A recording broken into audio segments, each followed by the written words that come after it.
I'm sorry. If you would like to get your song reviewed, dear listener, there's the filthy capitalist option. As Sori says, 125 gets you straight to the head of the line. You don't have to be a part of the alliance. You don't have to be part of the group. Wait a minute. And the biggest thing is you don't have to wait. You hop, skip, and jump right in front of everybody. 125 gets you there. You do that 3 times, and you get mashed down to the $75 rate for perpetuity. Yes! Also, there is a band review option. So if you've got a band and you're trying to get your band some exposure, hit me up at itsori@gmail.com, and I'll show you the details about how to pull that off. You can also jump on Patreon, and there is a option on the tiers to be able to get your band reviewed. Yep. Obviously, we can't lie to you, so we can't guarantee a positive review. Get what you get. It's just rubbish. Rubbish. Rubbish. That's British for garbage. My favorite is the community option. $1 at the gate gets you in at Patreon. You get to join an alliance. The alliance joins their points together, and that helps determine what songs that we do. The alliances hang out on Discord. Message me on Patreon to get the link. And they do all kinds of other cool things. They do Minecraft, Dungeons and Dragons. Yeah. It's really a community within the community. Anybody can go in the village, facebook.com/VinandSori. There's 160,000+ people on the channel. What's cool about the Discord is that it offers a real opportunity for community connection, friendship, that type of thing. And it's on Discord, so if you're not a Facebook person, it's for you. You start off at $1. Right. Plus you get exclusives. Sori and I are working on a song. So the first 15 seconds of that was on Patreon. Also, at $15 tier and above, when we actually debut the video, they're going to be there live with us. There you are, dear listener. Buy our merch. Buy our merch indeed. A child shall lead them. To buy our merch. Yes, dear listener. Yes, dear listener. Yes, dear listener. We are here after a bit of a thingamajiggy. Do me a favor and take that monstrosity. This is literally every single time. Yeah, I know. Yes, you beautiful people. We have returned from our slumber. Yeah, from our slumber. Yes, a few things have been on a bit of a hold. We had one of our little babies was in the hospital. He had croup. It was kind of sad. But he's doing much better now. Everything is going well. Yes. In that regard. But we're back in action now, and you will be getting your updates on Patreon. Soon, inshallah. Soon, inshallah. Okay, so we have the Imperishable Flames have once again come together to create a stream for us. The first song is called, the band is Mutoid Man. The name of the song is called Bandages. This is from SGS 111. And, we're just going straight into the lyrics on this one. What's the timestamp? He didn't say. I think it well, does. I think he just said 33 to the end. Scroll down. Okay, could be. Right on top of that picture. Last track. Oh, 30. Oh, last track. Yeah, I'm sorry. 33:58 to the end. Okay. 33:58 to the end, yeah. Yeah, we are a little chippy right now. I apologize if it's clippy. Hopefully, it'll work itself out soon, ladies and gents. I'm not on my normal device, so be patient, please. All right, guys. No vanilla. Here we go. All right, we're back. All right. Song number 1, would you say is Mutoid Man? Yeah. Mutoid Man, and the name of the song is called Bandages. It should be interesting. No! That's not it anyway. Okay. Oh yeah, that would have been the first one. That would have been the first song. Right. All right, here we go. I just wanted to double check to make sure that the last song is in fact that there, and then we're going to 33. What did you say? 33:58. Yeah, that was what he said was 33:58 to the end. So I'm assuming. Oh, Revo set this up. Yeah, you know how Revo always does that. Right. Oh, you look at you getting it all exact. All right, guys, here we go. This is song numero uno. Here we go. It's called Bandages. Mm-hmm.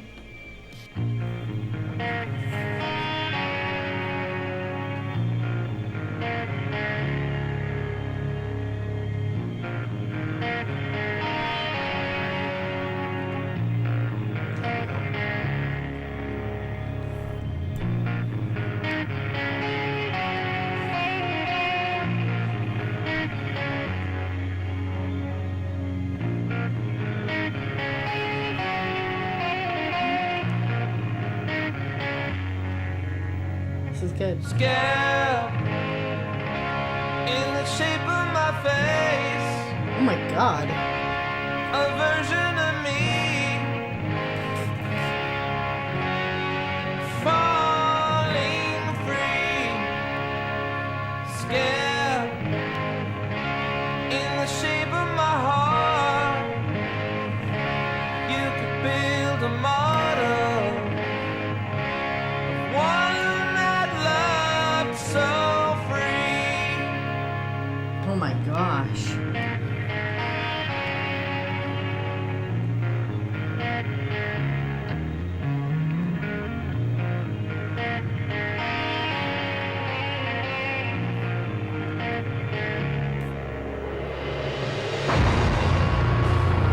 Bandages on me, I'm wounded in love. Bandages I need to cut off the blood.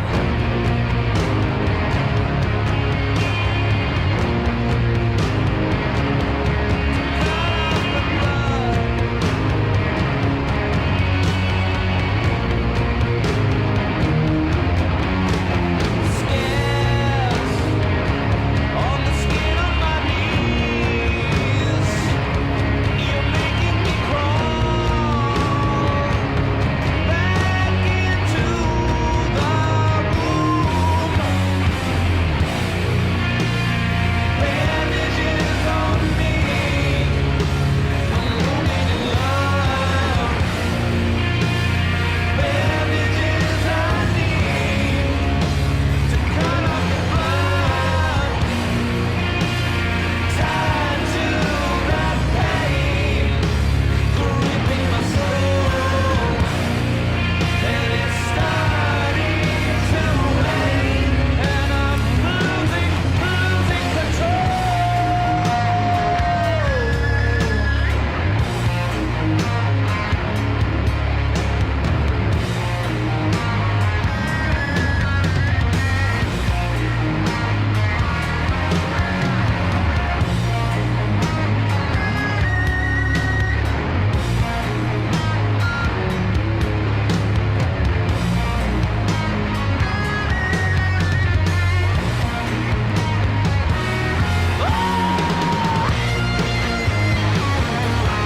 Temp bomb! Speed it up, let's go!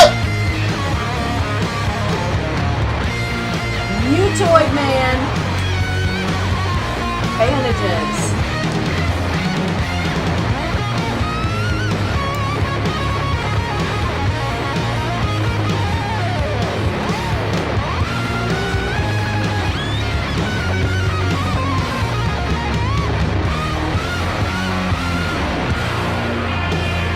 Bandages on me, I'm wounded in love. Bandages I need to cut off the blood. Tied to that pain, gripping my soul, and it's starting to rain, and I'm losing control.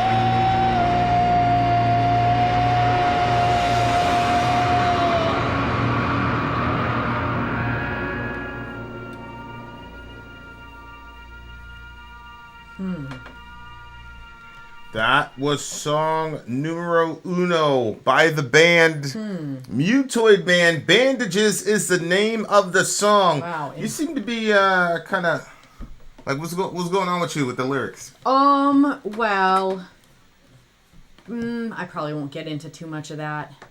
I mean, I wonder sometimes, like, does every relationship, is everybody experiencing relationships by, like, you know, there's usually one person that's worse in a relationship, but everybody's going to do things that are wrong in a relationship. One person that's worse? Yeah, like, you know what I mean? Like, it depends. Like, if you don't have, like, a healthy relationship where both people are, like, working together, then you have, I use the word worse because I'm saying, like, usually there's one person that's, like, still trying to throw into the relationship and then the other person's kind of sabotaging it. Okay, go ahead. Or but I don't know. I mean, I'm not talking about, I haven't done a poll or anything. I'm just saying, like, I wonder if, like, people just kind of, like, experience it that way, like, if everybody is hurting each other, if everybody's a sinner and you're in a relationship, then the other person is going to hurt you and you're going to hurt the other person. Mm-hmm. So, like, I don't know. I think this would be a better one for you to talk about because you've expressed these sorts of, feelings. Not like this, but, well, I mean, you've expressed on the channel how, the difficulties that you've experienced. So maybe... What do you mean, in our relationship? No. Well, like, in relationship, in your past relationship and stuff, you know what I mean? Also, so... But I mean, like...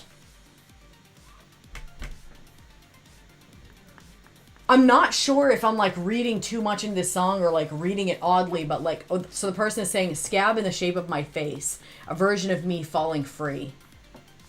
Scab in the shape of my heart, you could build a model of one that loved so free. That's, like, really nasty. What do you mean? Are they saying, basically, with the scabs, you could, like, build a model of the person that they used to be? Because the person that they used to be was the person, like, pre-scabbed. So the scabs were themselves before, but, like... But it's obviously metaphorical, but at the same time not. Like, you know what I mean? Like, I don't know. You see what I'm saying? Yeah, when he said... Yeah, the scab thing to me was just a way to say that it's a metaphor for an outward representation of some sort of wound that has healed but hasn't completely healed. And so he starts off talking about his face, and then he goes to talk about his heart. So... I would assume the face is the external part of you, the whatever. He's saying that's broken, and the internal part of him is broken as well because he's got the scab in the shape of a heart. But when he said build a model, what do you make of that? I think the type of person he was pre-scab was the kind of person that was a free, loving person that would be... Right. The epitome. This is like the epitome. I was the epitome of a loving dude. Yeah. Before this... That loved freely before all these scabs. Right. And now I'm not. Bandages on me, I'm wounded in love because I need to cut off the blood. See, this is one of those, like, paradoxes about life that I don't know how real it is versus how much it is people having just normalizing dysfunctional relationships. But, like... The whole concept of love hurting and things of that nature, and the unique pains that come along with that kind of love, I don't believe that that's necessary, but it keeps happening a lot, based on observation. You think that a person this side of heaven could have a relationship where neither party hurts each other? Even though you're still dealing with two sinners? Or are you just saying, like... No, I'm just saying the concept that love hurts, that you're supposed to expect pain to go along with love. I'm not sure if that is not just a coping mechanism for people in dysfunctional relationships, or if it's just a axiomatic fact of life. Like, yeah, man, love and pain is supposed to go together. Like, I'm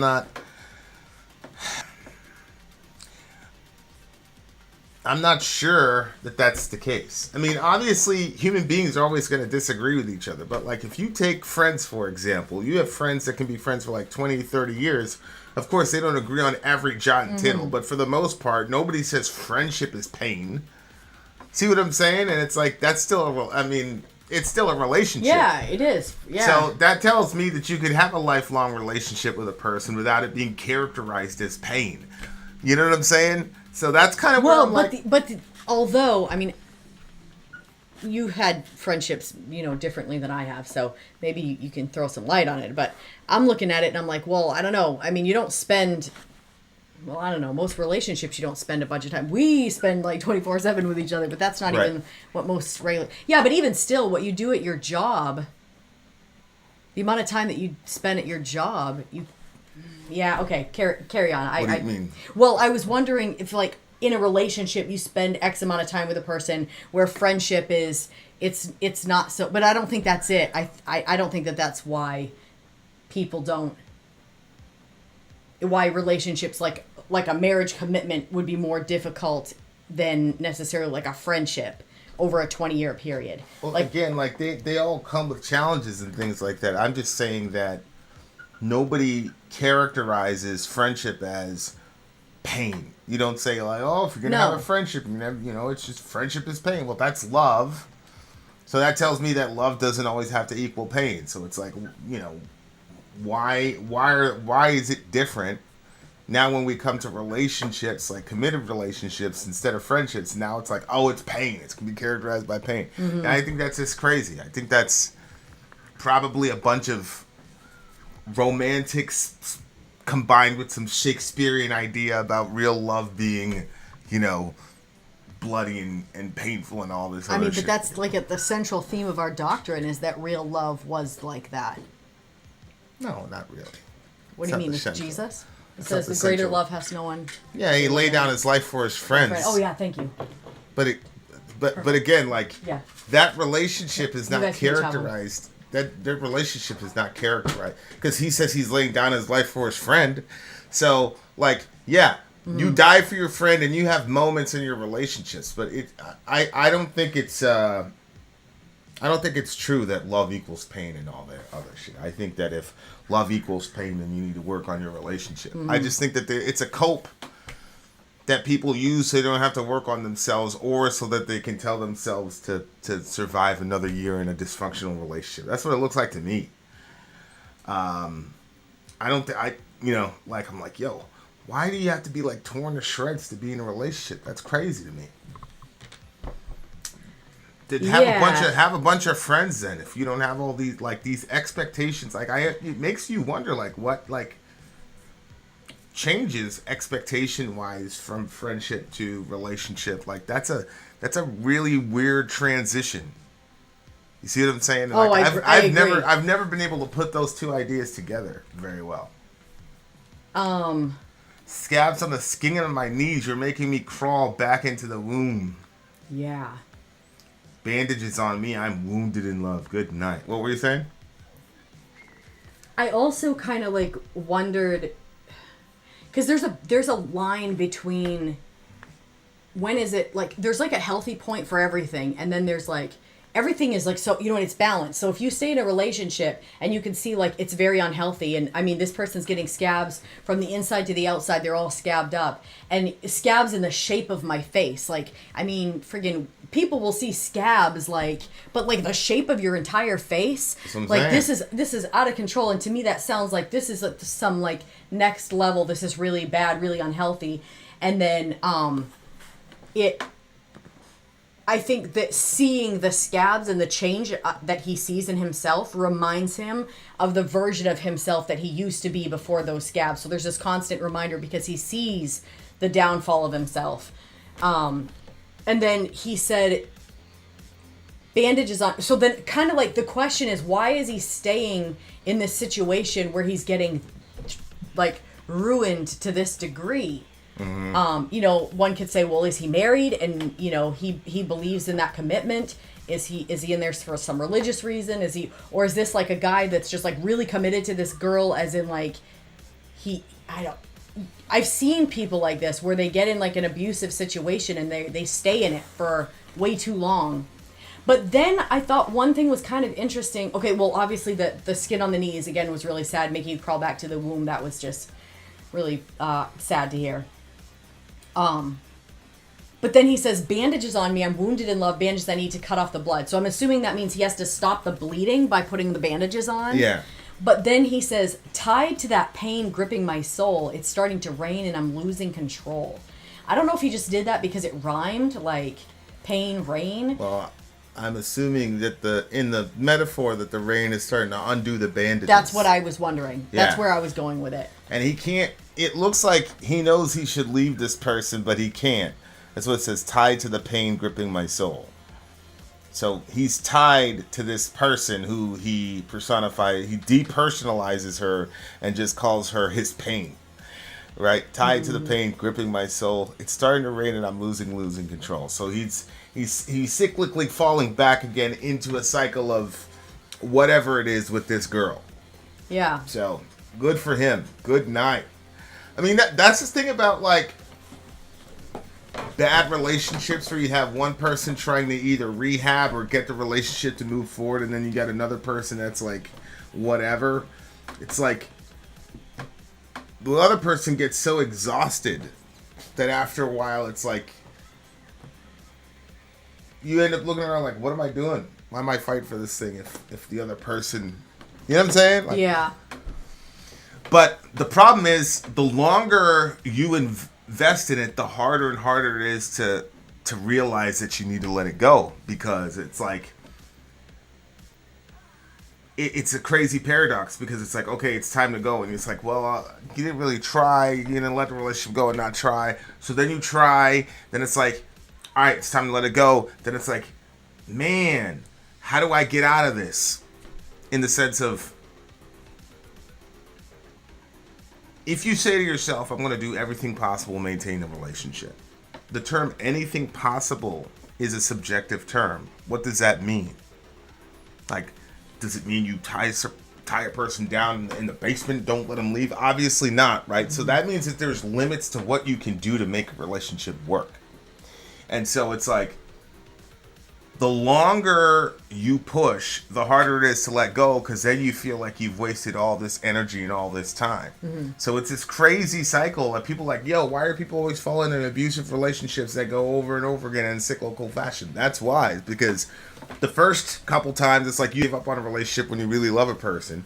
Then after a while it becomes, you invested all this time you're going to have nothing to show for it, so you go for another time. So it's a really crazy, sticky situation that just reminded me of, obviously experiences I have, and then things that I saw growing up as a kid too. Like, it's the same concept. It's just mind-boggling to me. Songs like this will always be around as long as human beings are around. Like, you know what I'm saying? Like, it's always gonna be there. But I really like this song. It's a good start, good strong start. Okay, so like sound-wise, it sort of had that, like, you don't have like the clarity of the radio yet. Like, you gotta maybe take a left. Remember back when, like, you needed your antenna from your car to be able to get the clearest sound in the radio.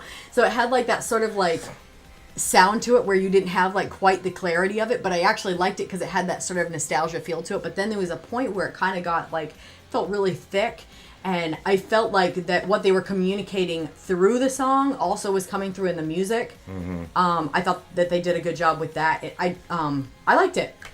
This one's going to be the topic itself is sad. Like, I am like about relationships. I love relationship songs. But this concept, the concept that one person would hurt somebody to that degree, and that somebody would be hurt to that degree, and that but when they first got together, they wanted to love each other, and then it turned in like this. Like, that's really, really sad to me. So topic wise, not a fan, obviously. But still, 9. I was gonna say, well, what's the score? 9.2 for me. 9.2 for me. It was a unique song too, because I couldn't tell. This band, I would have a hard time identifying what genre they're in. Right, like, how do you characterize a genre? Yeah, and the year was, I looked it up, and I think it was said 2017. Yeah. Yeah. So I really, really, really appreciate that. That's why I got the 9.2. It was 9 as far as quality, but they got an extra .2 because, like, they did have a unique sound. And I don't know if, like, all their songs are like that. I think this is the first time we've covered this band. But it was very, like, very interesting. Very, very hard to tell how you categorize that band. So 9.2. All right, dear listener. All right, you guys. We got back-to-back DreamCatcher coming up. So back to back. Oh wait, we're gonna listen to the songs like consecutively. No, it's just just 3 songs worth. Okay. Commercial break. We'll be right back.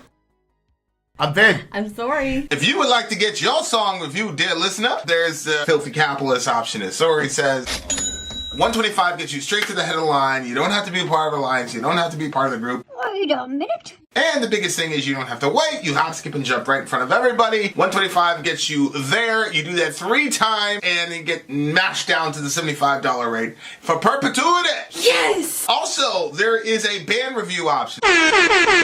So if you've got a band and you're trying to get your band some exposure, hit me up at itsori@gmail.com and I'll show you the details about how to pull that off. You can also jump on Patreon, and there is a option on the tiers to be able to get your band reviewed. Obviously, we can't lie to you, so we can't guarantee a positive review.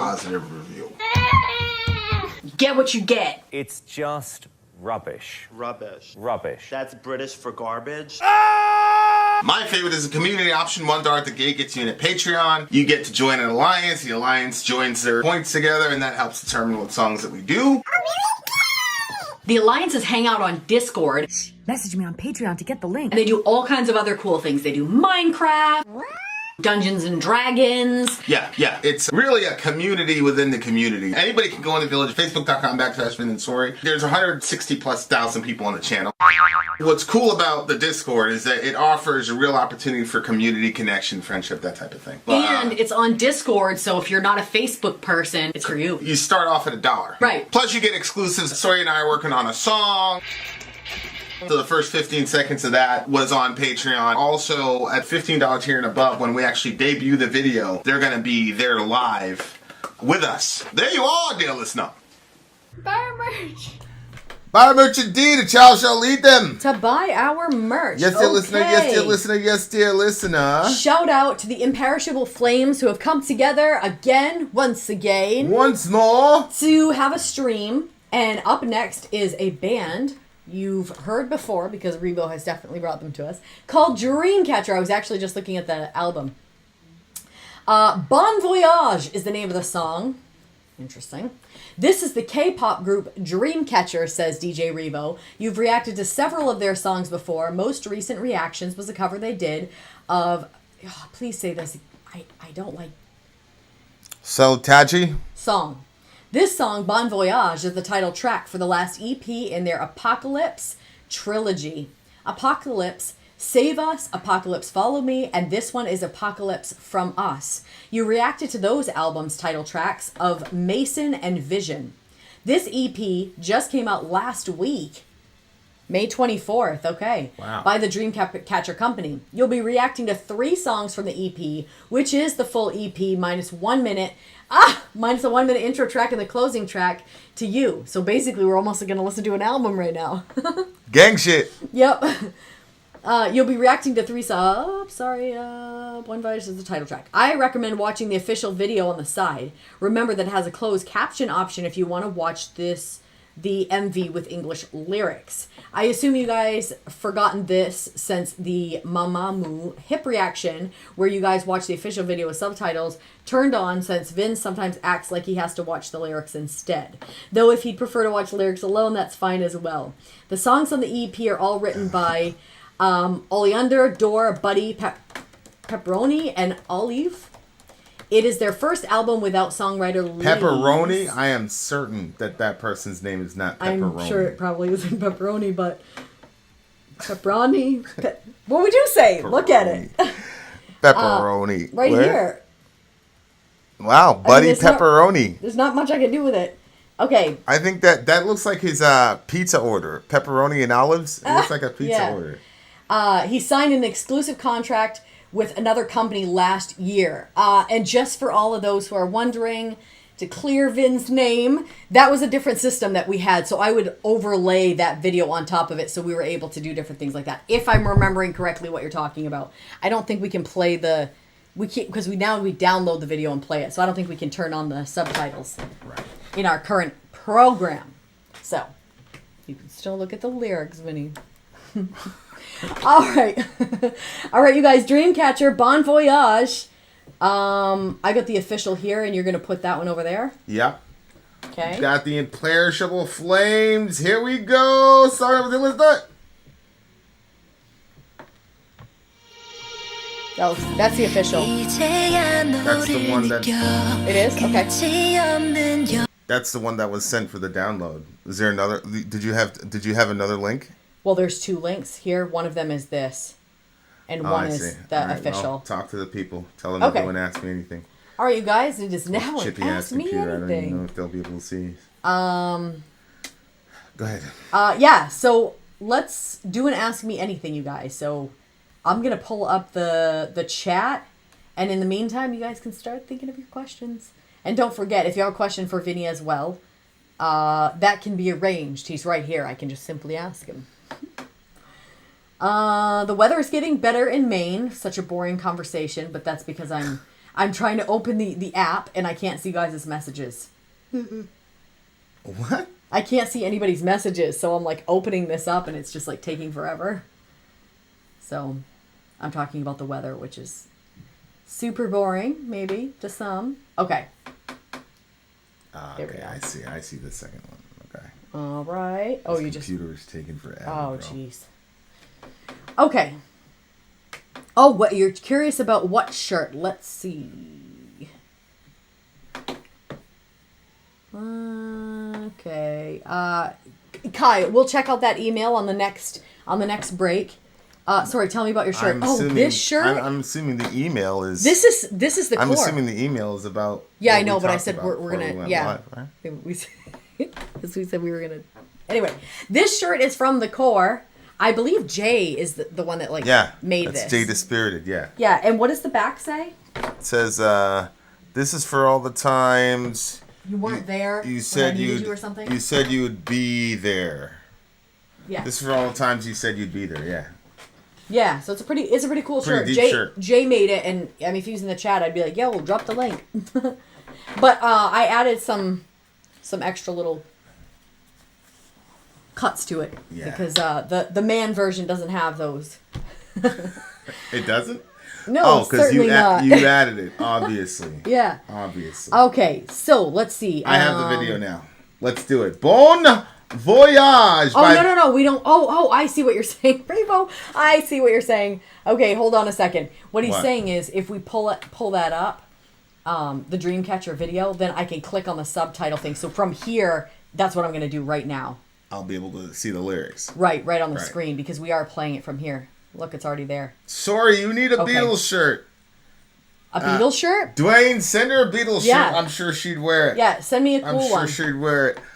All right. I actually would rock a Beatles shirt. I'd feel cool rocking a Beatles shirt now. Oh. Just because, you know a little bit. Know about the guy's discography, things of that nature. You had an excellent interview. So we have an excellent you're qualified to speak. Let's go. All right, guys, here we go. DreamCatcher, Bon Voyage. Let's go. 이제야 너를 느껴 끝이 없는 여정에 꿈의 환희로 널 안고서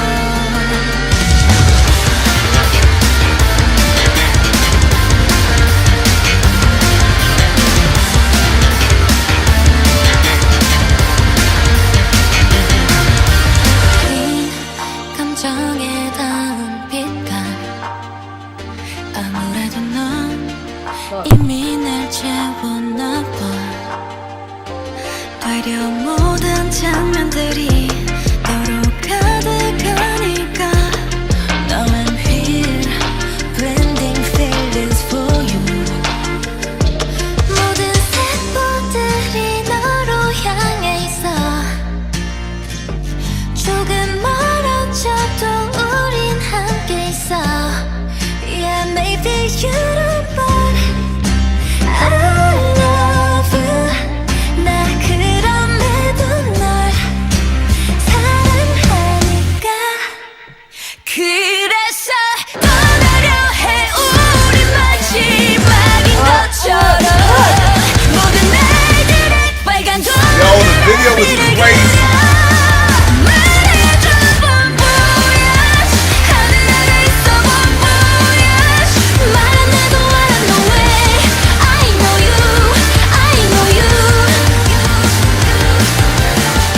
꽃이 피어난 계절 언젠가 엇갈린 기로에 우리잖아 yeah. 왜곡된 운명의 장난일까 꿈에도 넓은 건 무슨일까 yeah. Call me crazy 너무 가까우면 멀어지기도 해 계속 커져가는 맘에 몰래 상처 주기도 해 나의 이기적인 과거들이 있으니까 그런데도 너와 미를 그렸긴 하니까 She was rapping in that shit. 조금 멀어져도 우린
Voyage from the band DreamCatcher. DreamCatcher. This was my favorite of all of Revo's Really? Why? J-pop, K-pop, whatever. Well, first of all, she rapped in it. Yeah, that was a twist. She did.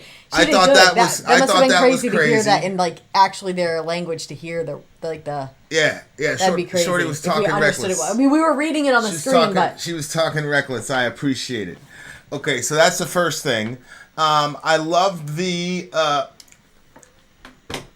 way that the whole video looked. I'm glad that we were able to actually. Are we going to be able to do this for all the Dreamcatcher videos? Is it one off on like that? Yeah. I really enjoyed the video. I believe it is like that. Because the video shot me back like to my childhood, like early childhood, like when I first came to this country. Because like that whimsical kind of thing with I could see like, that. I'm saying Japanese animation, like bear with me, Asian. It was just like this very like. Yeah, they added elements like that. It was like video game. It was like video gamey. Yeah, exactly. And like, especially like when you're playing like Final. Like I'm not a big role playing guy, but like Final Fantasy, like there are some like there cut scenes, especially like early PlayStation, where like the animation was incredible at the time, and like it was just very whimsical, and you're hearing the music. Kingdom Hearts is like that, you know, like you and Kingdom Hearts does it like on 50, but yeah, man, it just gave me that. That was such a good one. That feeling like as a kid, like it was just magical, and Asian people, like I worshipped Asian people when I was young, because they're the ones that invented, you know, Super Mario and Nintendo, and Bruce Lee was Asian, and Chris Yamaguchi. I was going to say, what about Chris Yamaguchi? Chris Yamaguchi was Asian, and she kicked ass in the Olympics. I don't care what anybody says. And she was representing the USA. She went out. That was over. I told Mom Dukes, I'm like, yo, I'm going to marry Chris Yamaguchi. She's like, what? You can't find nobody for love from your country. No. I was born in Jamaica. We're in America now. It's USA. You're the one that brought me here. You're the one that brought me in this predicament. But yeah, like Asian people, like I like those were the first like girls I would have crushes on. But it was all like, now I realize it wasn't really the girls. It was just like I wanted to be part of that mystical world, man. The music and shit. That's so cute. And then the other thing too is I was certain that my girlfriend would be able to do karate. Oh right. You know what I'm saying? Learn something so like me and her would be like side by side going hiya, you know, all types of shit. That makes sense. That makes sense because you were all in your taekwondo. Yeah, I was on my shit, boy. I was like, yeah, I can't hook up with no punk girl, no punk little American girl. I gotta hook up with an Asian girl because she'll know how to fight immediately. Right? Taekwondo. All right. So I mean, lyrically, let's. I'm gonna pull up the lyrics over here. Whee. Okay, we got Street Fighter 6 coming out pretty soon, so I gotta re-up on my shit. All right, lyrically, right here. They did a really good job. Now I feel you on this endless journey, holding you in my arms with the joy of my dreams. Colors that touch white emotion. Maybe you've already filled me up. We probably should slow down a little bit because. Now I feel you on this endless journey, holding you in my arms with the joy of my dreams. Okay, that one makes sense. Colors that touch white emotion. That's like interesting. When the sun gets white hot, that's when it's really, really hot. Oh. See what I'm saying? That's interesting. So I thought it was, yeah. So Colors like that touch white emotion. Yes. Oh, definitely. Yeah, because this is a positive one. I was thinking we were stuck in the other one that was bad. Well, I mean, okay, it might get bad. Well, no, with the joy of my dream. Yeah, I mean. Maybe you're already filled me up because every scene is filled with you. Now I'm here blending feelings for you. See, that's where I feel like the language barrier, because I'm sure they said something much cooler than blending feelings for you. Because every scene is filled with you. Now I'm here. Although it does look like that's the line that they say in English. Look. Blending feelings? I just don't understand what blending feelings means. Well, let's keep going. every cell in me is drawn to you. We understand that. Even if we're a little apart, we're together. Yeah, maybe you don't, but I love you. Even so, I love you. Okay, so she has feelings. Maybe you For don't, him, but I love she's you. not Even sure so, I if love he you. feels the same way, if he reciprocates. So I try to leave as if it's our last. Drawing a red circle every day. I wonder what that means. A red circle. Yeah. Something about that sounds like it might be some sort of reference to something culturally around them, maybe this is the last time I'm gonna see you. But so they've got like an imbalanced relationship where she's obviously more invested in a relationship than he is. Tell me bon voyage. What does bon voyage mean? Have a good trip? I thought it means good luck and good trip. Isn't that French? Yeah, I thought, yeah. Bon is good, right, in French? Babe, I told you, we didn't learn any of that. I'm pretty sure voyage, have a good trip, have a good voyage. You expect good wishes to someone to go on a journey. That's basically what I said. Yeah, have a good trip. So it's like she's saying that if you go back on the lyrics, she's saying that that he says that to her. Over here. Right? He says she says, tell me bon voyage. Hold on, I try to leave as if it's our last, drawing a red circle every day. Tell me bon voyage, we're under the sky, bon voyage, even without words, I know no way, I know you. Okay, so I think this is about, she's in a band, she's following her dreams, so she has to constantly leave. Okay. And it looks like it's harder for her to leave than him. And he's not as invested in the situation as her. So, bon voyage. Because he always has to tell her that because she always has to travel. See what I'm saying? And it doesn't look like... And maybe he's in a band himself. Maybe it doesn't look like he is as broken up about her always leaving as him. Yeah, because she doesn't... Yeah, because she's not sure what he's going to say. If he's going to say it back. She says, we're the season when flowers bloom someday. We're at a crossroads. Yeah. It is a mischief of distorted fate. It is a contradictory to see you in my dreams. Yeah. So. Yeah. So I think she's trying to break up with him. Yeah, that's what I thought it was saying can't. back here. I wondered if that's what it was saying. You know, is it a mischief of distorted fate? Because it's like, you know, I'm sure she dreamed about being a rock star, whatever it is, her whole life. Okay. And I'm sure she also dreamed of having a boyfriend that loves her, whatever. And now it turns out that one of those dreams is crushing the other one. See what I'm saying? So it would be like a cruel twist of fate that you can't have both of them at the same time because one is impeding on the other, it looks like. Yeah. I wondered if it was like... Well, she's like drawn to the person. Maybe you don't, but I love you. And then she says, so when I try to leave, as if it's our last, drawing a red circle every day. I wasn't sure if it was like, okay, this is maybe a stretch, but the red circle, we draw a line in the sand. Our phrase is to draw a line in the sand. Draw a line in the sand, right. So then she says, tell me bon voyage. So I wonder if she was saying like, look, I've drawn the line in the sand and I'm trying to leave. Can you just let me go? Like, But at the same time, she was saying, I don't know if you love me. So then it can't be that sort of situation because... Well... She says, maybe you don't. Because she says, even if we're a little apart, we're together. Yeah, maybe you don't, but I love you. Mm-hmm. So she's not certain of his investment in a relationship when they're not together. Right. So which would be weird for her to say, tell me bon voyage, if she is saying, tell me to leave. If she's not sure about their relationship, you'd think that she'd be saying, tell me to stay. Well, I think bon voyage is a double entendre. I think bon voyage means literally he tells her that because she leaves all the time. Mm-hmm. And I think figuratively she's basically trying to get him to... It would be better for him to break up with her than vice versa because she can't do that. So she would rather him do that. So when she says bon voyage, like... That's the other part of it is like, let me go, I think is if this is going to be our relationship and you're not going to be committed to it, then let me go because I don't have the strength right now to be able to do it. Not let me go, send me to go. Yeah, tell me bon voyage. Right. Yeah, and then she says, even without words, I know no way, I know you. So in other words, she's saying, it sounds like she's kind of got herself too consumed into this relationship where that's all that there is that person. Right. Yeah.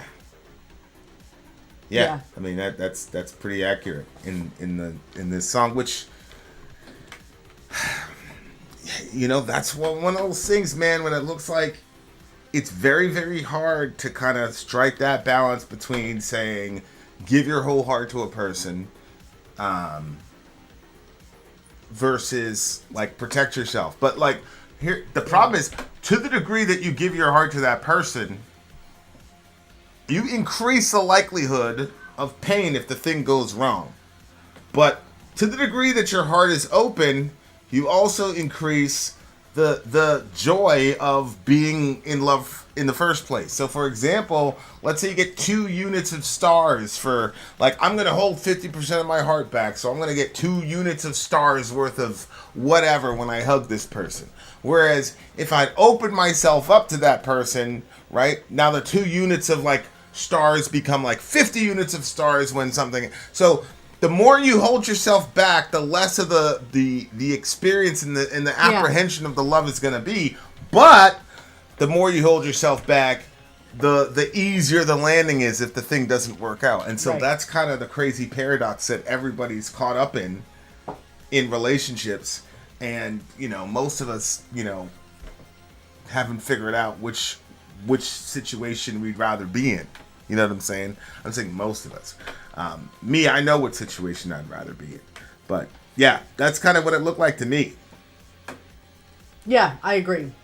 Okay, so you said this is the best of the ones you've ever heard of. This is my favorite K-pop, J-pop Okay, and song. so what are you giving it? I'm giving this one a 9.6. I was really feeling this one. Yeah, again, I want to say, when I see this, and I see, like, there's friggin' 7 faces across the front of this. Yeah. That to me is like, wow, that's really cool that all those people are working together, and it's all females working together, and they're putting out the music, and it seems like they're teaming really good. I like that. Yeah. I like that. Okay, so I'm gonna. What'd you give it? 9.6? Is that what you said? 9.6. Amy Lee Forever in the house is good. Gang What's shit. up? I'm gonna give this one a 8.9. Really? Yes. The other Hater. one was a 9. Hater. And I liked the other one. Okay, guys, the night has just begun. Yep, we've got more DreamCatcher coming up. More DreamCatcher on the way. Right back. Finn out. Sori out. Gone. I'm Finn. I'm sorry. If you would like to get your song reviewed, dear listener, there's the Filthy Capitalist option. As Sori says, 125 gets you straight to the head of the line. You don't have to be a part of the alliance. You don't have to be part of the group. Wait a minute. And the biggest thing is you don't have to wait. You hop, skip, and jump right in front of everybody. 125 gets you there. You do that 3 times, and you get mashed down to the $75 rate for perpetuity. Yes! Also, there is a band review option. So if you've got a band and you're trying to get your band some exposure, hit me up at itsori@gmail.com, and I'll show you the details about how to pull that off. You can also jump on Patreon, and there is a option on the tiers to be able to get your band reviewed. Yep. Obviously, we can't lie to you, so we can't guarantee a positive review. Get what you get. It's just rubbish. Rubbish. Rubbish. That's British for garbage. My favorite is a community option. $1 at the gate gets you in a Patreon. You get to join an alliance. The alliance joins their points together, and that helps determine what songs that we do. The alliances hang out on Discord. Message me on Patreon to get the link. And they do all kinds of other cool things. They do Minecraft, Dungeons and Dragons. Yeah. It's really a community within the community. Anybody can go in the village, facebook.com/Finn and Sori. There's 160,000+ people on the channel. What's cool about the Discord is that it offers a real opportunity for community connection, friendship, that type of thing. And it's on Discord, so if you're not a Facebook person, it's for you. You start off at $1. Right. Plus you get exclusives. Sori and I are working on a song.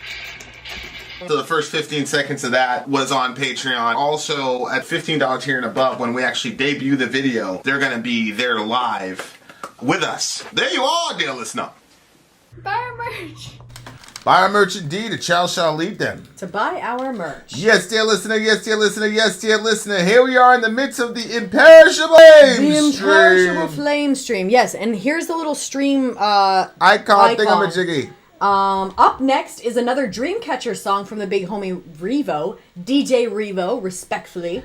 This is the 3rd track on the new EP, he says. This will be a lyric video, since there is no music video for this one, with it being an album track. Okay, so we're all watching the same thing on this one. Yep. And I have we're all the seeing English the same lyrics thing over here. Boop. Ready? Yep. All right, here we go. We're gonna have the lyrics on the screen too. Oh, you want me to send it to you? Is that what you said? No, I'm saying they're gonna be there. Yeah. With the All right. the lyric video. All right, guys, here we go. If I can get this damn video up here. Oh, Jesus. Boy, you're really testing my patience, huh? You're really testing my patience, Lord. All right, here we go.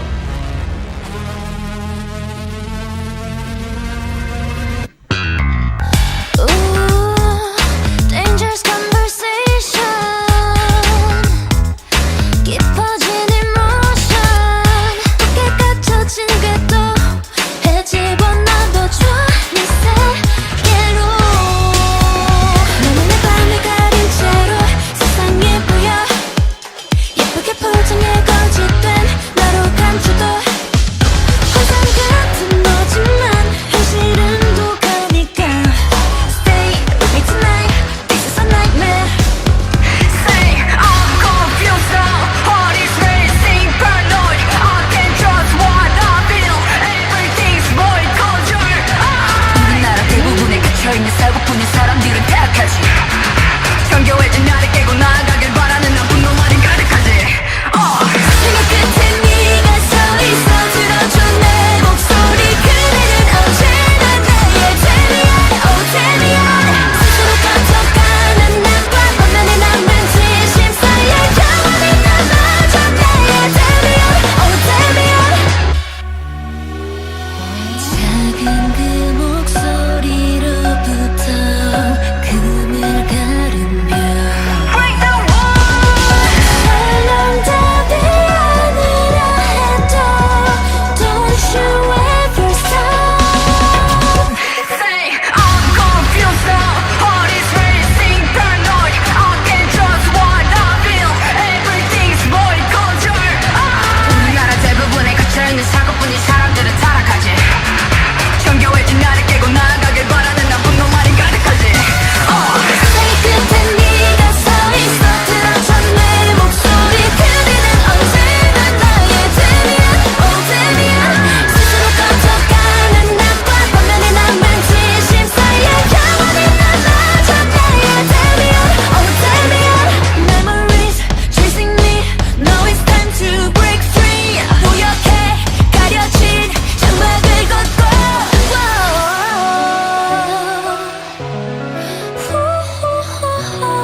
Oh, I like that. I like that. 세상의 끝에 네가 보여 그곳에 가는 길 저편에 영원히 남아줘 나의 데미안 Oh 데미안 데미안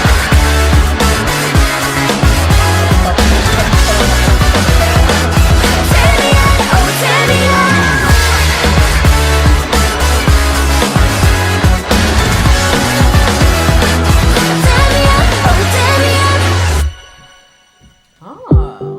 Okay, so that song was about Damien. Oh, Damien. That was... Okay, so that one, I felt like... Amy, check your messages. That one I felt like was...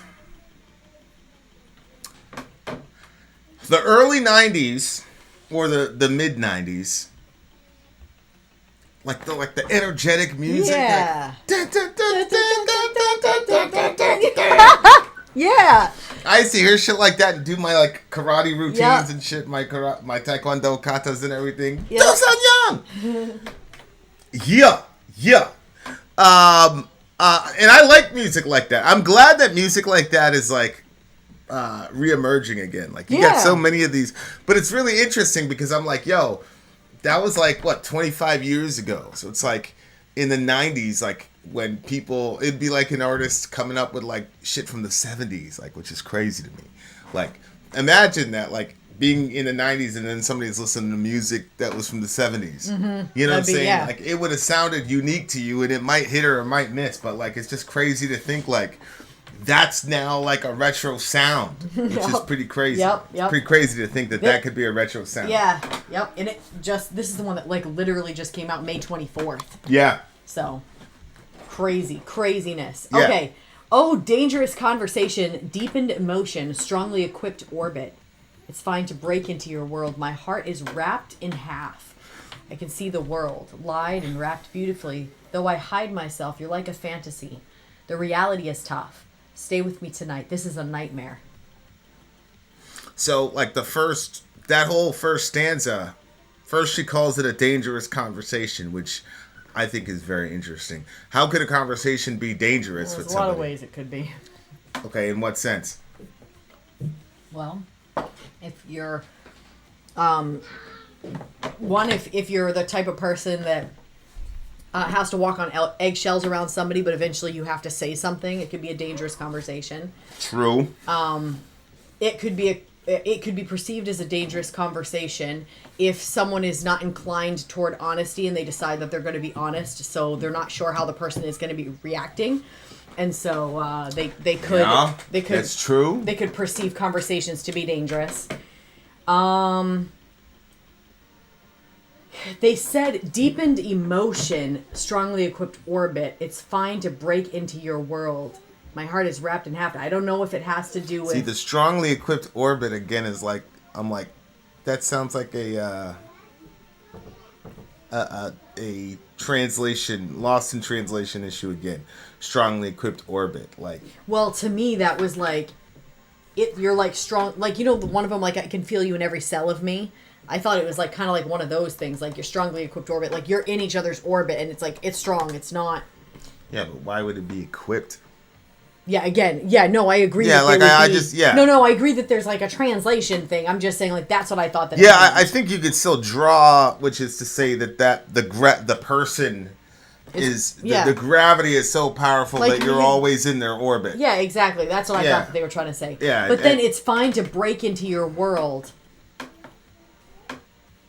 Right, that makes sense. Oh, because you're orbiting them around him all the time, and then eventually you want to get into the atmosphere of the person. So like, it's fine to break into your world. It looks like this is a guy who's like aloof, like perpetually aloof, which we kind of talked about in the previous song, which the guy was kind of non-committal. This guy's kind of aloof, like she's always like in his orbit, and she's trying to, break in. That's girls just tell, you won't let me in, or whatever that means. We mean let you in you in where? What a weirdo. But that's not a weirdo statement. It's a real strange statement to me. Is it still weird now? Yeah, I'm very thankful that you don't use terminology like that. But plus, I wasn't like, I'm not like you with any other like person as far as like how honest I am about shit. Yeah. So they'd always be, you're not letting me in, blah blah blah. I'm like, that shit is weird, dude. Like, I'm a dude. I got it. Like, what am I gonna talk to you about? You know what I'm saying? Like, so like she's constantly circling his orbit, and she wants to like get in there. Okay, so I changed my mind now. I think I know what they're saying. So I think it's a dangerous conversation, deep in emotion, strongly. Okay, so I think she's saying like you're right. She's in this person's orbit, or he's in her orbit. Yeah. And she's gonna start a conversation. She or he, because it's hard to tell. The person one is going to start a conversation where they're going to try to break into the world of the other one and break through those shells. But it's dangerous because if you're let him know how she feels, I think. Yeah. But the person responds back with, my heart is wrapped in half. I can see the world lied and wrapped beautifully, though I hide myself. So it kind of has like a Song of Solomon-y thing, but then it was all girls were doing it, so it was just that. So I didn't expect that, because I usually when it's like that, it's okay. So my heart is wrapped in half. So yeah, it kind of sounds like this other person has like some problems. Their heart is wrapped in half, and that they can see the world. Like, it seems like they're having a hard time, which explains why they're kind of closed off, and they hide themselves. But it's interesting because they're saying my heart is wrapped in half. I can see the world, not like I'm in part of it. It's just like they're watching it. Like, right. I can see the world. And then lied and wrapped beautifully. So I don't know if that's because they're like convincing themselves that the way that they are is good and healthy and right and safe and the best way that they can maneuver life. But they're hiding themselves. At the end of the day, they're still hiding themselves. But then the person comes back and says, you're like a fantasy. The reality is tough. Stay with me tonight. This is a nightmare. Well, that's a third person, because even the writing is different. I don't know if that's on purpose. No, I just think that that's the refrain. Like, that's the back and forth is like, he wants to be around her, but he still wants to keep her at a certain kind of distance. Yep. But so that's what it looks like to me. It's just the back and forth of her trying to get closer to him wanting her to be around, but pretty much blocking us, not giving her as much access to his inner workings as she wanted, but they're still connecting at some level, but she wants a deeper relationship with him. Yeah. Yep. And whereas he's just like, listen, you're just helping me to escape from the world. You're like a fantasy reality stuff. Stay with me tonight. This is a nightmare. So he's garnering some sort of comfort from the relationship for sure, but he's just not at the point where he's going to completely lay it all on. And she, like, that we were watching that show, was it Tutors? Yeah. Yeah. And dude had to, it was a war and whatever, and he had to do some shit that was not really good.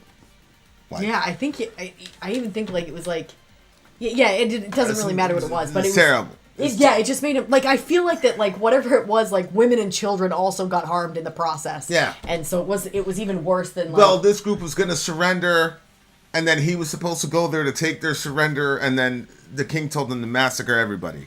Yeah, it was some crazy. So he comes home off this op. He comes back from this op, and she's like, he's clearly bothered, and she's like, tell me the truth, like, open up to me, blah, blah, blah. And I said, he shouldn't do that. Mm-hmm. I said, I know.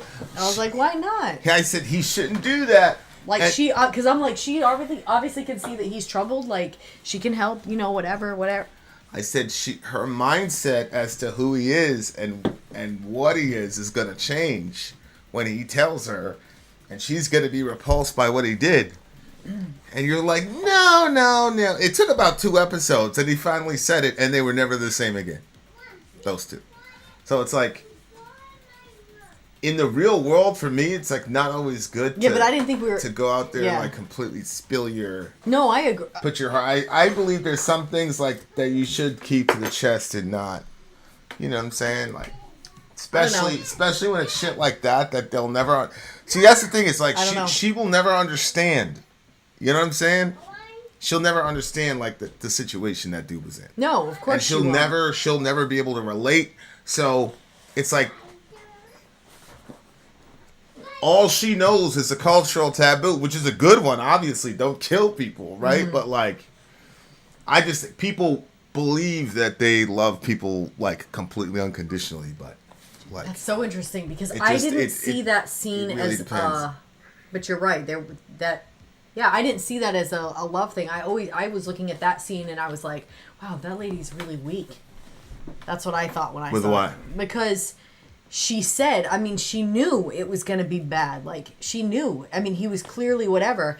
And she still kept pumping him to get the information. And then, he gave the information. And, like, I couldn't believe the way that she reacted to him like that. I was very surprised. I know you called it from deep, I've seen it happen a million times. Like, really? Yeah. It's difficult, man. Like, like. Yeah, some guys though, like, really. I don't know how often. I don't know how often. Forget it. I was gonna say some guys like really confide in their girl. Like if there's something they want to be able to talk about it, want to be able to say it. Like, and then the girl responds the way that girl responded. That's why I knew that was what was gonna happen. I know you kept saying it. Yeah, I knew that it's weird because like that almost never gets like that dynamic of like the price that you pay almost never gets talked about or portrayed. Ever. But like true. With the price that the woman had to pay, and they both had to pay a price because there's parts of your whatever. So. Oh, of course, yeah. But that's like a mega extreme example. But that's what kind of came to my mind. It's like all these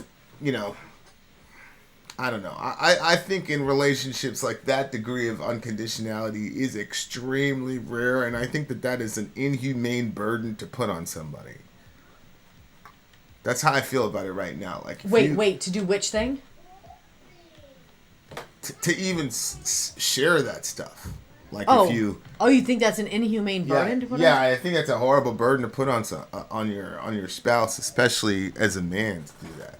Like, I don't agree with you. I just feel like that two people like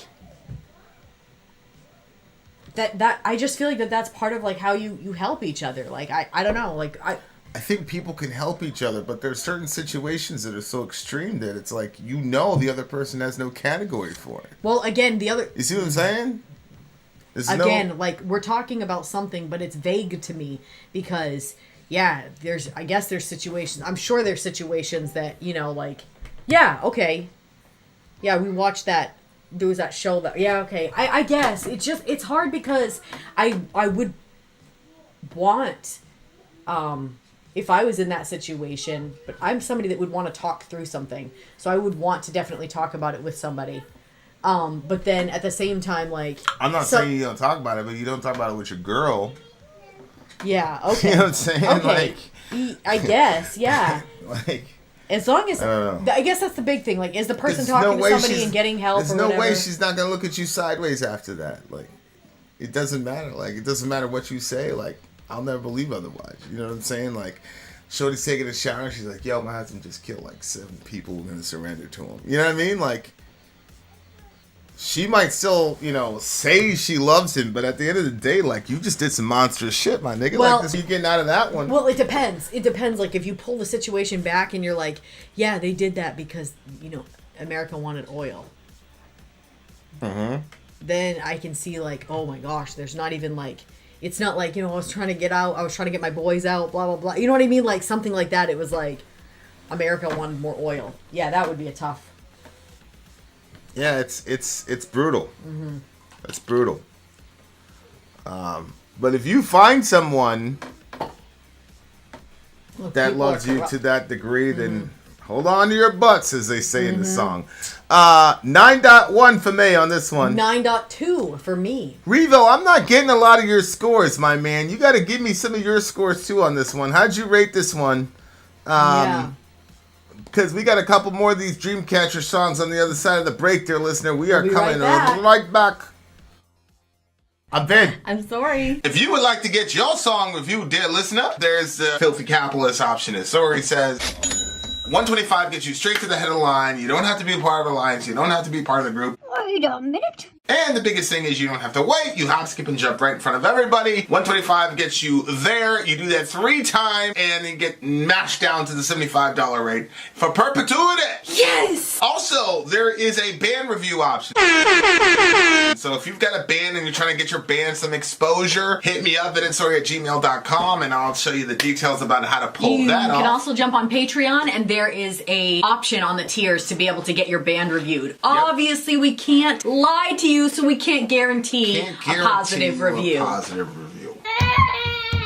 Get what you get. It's just rubbish. Rubbish. Rubbish. That's British for garbage. My favorite is the community option. $1 at the gate gets you in at Patreon. You get to join an alliance. The alliance joins their points together, and that helps determine what songs that we do.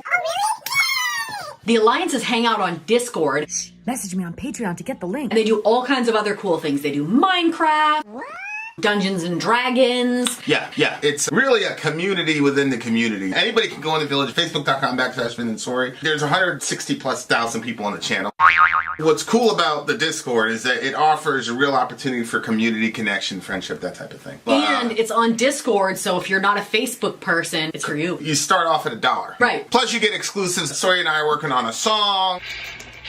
So the first 15 seconds of that was on Patreon. Also, at $15 tier and above, when we actually debut the video, they're going to be there live with us. There you are, dear listener.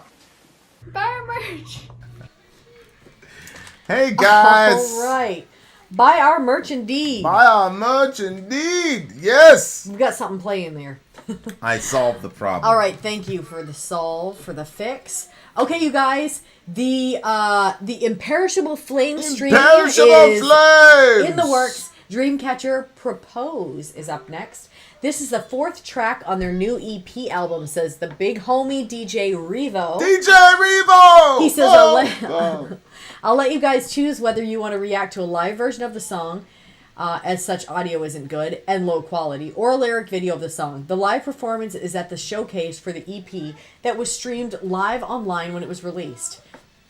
This song was also has a live performance at MBC Radio, which makes this song most likely the promotional B-side for the EP, as none of the other songs other than the title track have been performed live. That's all I've seen, at least. So we can play the live over here. So we'll still play see the live over there, and then we'll play the yep. Yeah, Amy's hilarious. This is so true. I always know how to gauge my love for someone if I'm willing to hide someone else's crime that I approve of. Do that kind of sacrifice, and I truly love that person. Oh, man. That is... One of these days I'm going to write a top secret memoir. Yeah. I'm not going to give my name. You should. I'm not going to give my name. You should. Literal crimes. There was one time when I was like, yeah, I don't really feel good about that. Oh my gosh. You know what I'm talking about, right? No. Yeah, I'm pretty sure. Anyway. All right, here we go, guys. Propose. DreamCatcher, let's go. Amy freaking Lee.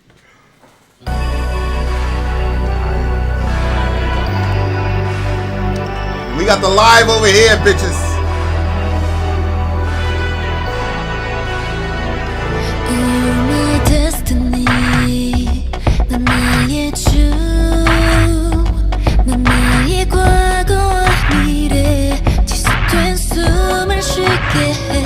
You feel my jealousy growing every day.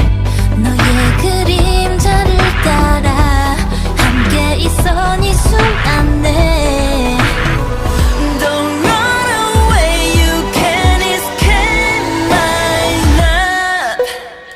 I can't let go, I'll cast a spell, I'll lose the curse, but I can't get enough. Propose just before we die, pull you into my kiss. Call me able, I'll show you more. I get what I want, but I can't get enough. Propose with every touch, I feel the burn. Love so cold. 첫 번째 question, 그대는 어떤 것을 지향하는가? 혹시나 공포와 거리를 두는가? 둘째로 무엇을 걱정을 하는가? 재밌는 자를 따르는가? 기억해, 거역은 나에게 귀속돼. 기억돼, 뭔가 마음 모두 비롯해. Love so creepy, but it's crystal clear, so clear. My heart belongs to you, my dear. Unbreakable chain. I can't let go, I'll cast a spell. Our love's a curse, but I can't get enough. Propose just before we die, pull you into my kiss. Call me evil, I'll show you more. I get what I want, but I can't get enough. Propose with every touch, I feel the burn. Love's a curse. To the night, our love can be a guiding light. Oh, what can I do without you? Every step you take, I follow you.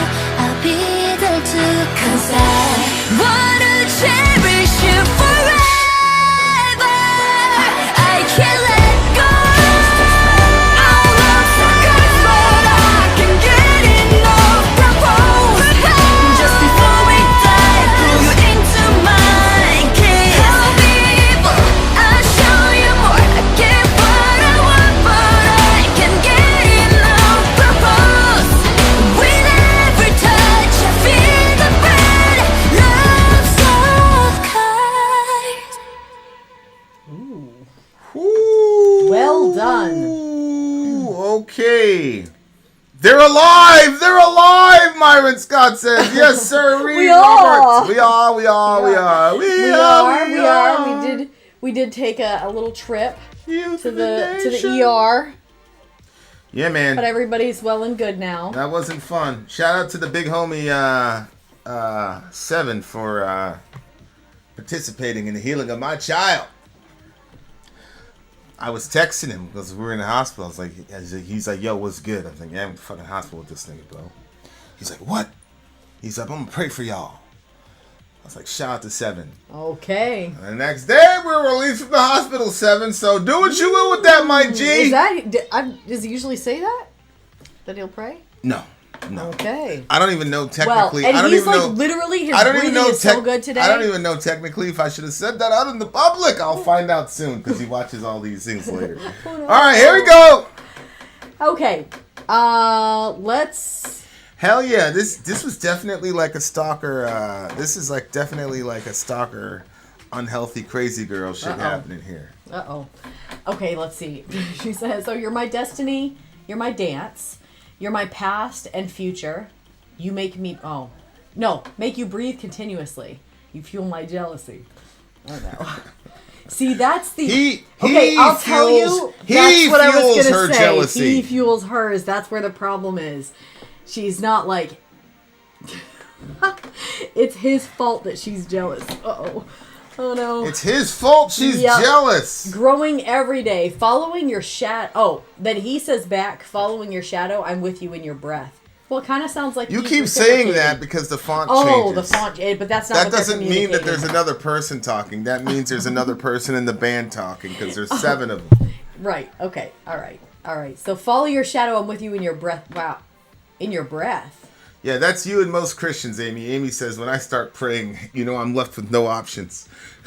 that's how I was most going to say, Christians I heard are. a Christian say that the other day, too. What do you mean? I imitate every day. I was like, no, you can pray. All we can do is pray. All we have left is prayer now. Yes, we can pray. Can you imagine being God? Yeah. All we have left is to go to Him. Shit. Now we're in trouble. Okay. Following your shadow, I'm with you in your breath. That's creepy, though, that one. Because it's like, following your shadow. If you follow someone's shadow, that means you're just far enough away that they're like not necessarily seeing you, that you're there, but you're following the shadow, like, which means you're close. It could also be a very interesting double entendre in the sense that she's saying, even your dark side, I'm with you. Could you know be. What I'm saying? Because your shadow's your dark side, so it's like, I accept even your dark side. So you should love me like I love you. Or she's saying... I think that's what she's saying. It could be. Yeah. Or she's saying, because she just got done saying, you fuel my jealousy, growing every day. Then following your shadow with you in your breath. That kind of sounds like you're making me really jealous, and I'm like stalking you everywhere. Yeah. That's. We don't. It's like Jordan Peterson said. We know what happens when authoritarian right wingers do shit. We don't really have a very good understanding of what happens when authoritative left-wingers do shit. And it's the same thing. We have a very good understanding of like how to deal with abusive men and possessive men and shit. But we really don't as a culture. Deal very well with like insane, possessive, stalkerish women. Like it's not a thing. Like there's no hotline you can call like, yo, you know what I'm saying? Like, I guess that's one of the I guess that's one of the W's of the patriarchy there, ladies, is that you guys get to do all this shit and write music about it and absolutely terrorize us. And there's no support for little old me. Oh no. All right. So then she says, "Don't run away. You can't escape my love." There it is. That's what I'm saying. This shit is incredible. Don't run away. Right. Okay, I feel you can't escape my love, right? Because she's a woman of means. She's like, listen, I'm a big rock star. I make millions of dollars. Okay, you cannot escape my love. That's what she's saying. Go ahead, continue. That's scary. I mean, I feel like that if you purposed in your heart to run away from me, you could definitely, if we were going to use the word, escape. I think, though, if I was to try to run away from you and you purposed in your heart that I wasn't going to be able to escape, I feel like you'd be able to find me. Oh, yeah. You see? That's 100% true. Yeah. That's 100% true. Yeah. I feel like, like not a trace. They'd be like, who? and then I'd be like, this man in this video, and they'd be like, who? Let me see that again, lady. And I'd play it, and like, poof, there'd be no you. It'd just be me in the reviews. Yeah, I'd have Amy delete me. She'd have some thing like it would like do that face thing. So release like, release the croc, and it's some other guy named Jin instead of Vin, some Asian fella. I'm sorry, this is Jin. Yeah, it's like the whole Mandela effect. That would be so freaking crazy. Luke, I am your father, when it's really no, I am your father, which to this moment I'm like, I don't know. I don't know. That's some simulation theory shit happening. Okay, then she says, I can't let go. I'll cast a spell. Our love's a curse, but I can't get enough. Propose. Yeah, that was the other thing, too. It's like, demanded him to propose! I was like, is that sure? Like the ultimatum. I was like, is that what's happening here? Yeah. She's like, propose! Enough of this! But then she says, just before we die, pull me into your kiss. Call me evil. I'll show you more. I get what I want, but I can't get enough. Propose! With every touch, I feel the burn. Love's a curse. Now here's verse 2 is the most hilarious verse in all of this. Go ahead. Look at verse 2. First question. What do you avoid? Do you keep your distance from fear? That was the part. Secondly, I was like, oh no. What do you obey? Do you follow the coercion of the powerful? Remember, disobedience belongs to me. What? Peyote, both physical and mentally. Love's so creepy, but it's so crystal clear. Like, these are horrific lyrics, subhanallah. Well, maybe she's making commentary on love. Maybe she's like, this is how I see relationships end up. Yeah, Fatal Attraction was a little bit before my time. But Fatal Attraction, I guess, was that movie with that lady. And it was like the famous scene where she like crossed her legs and then uncrossed her legs. Okay, and? I think she was like a murderer or something like that.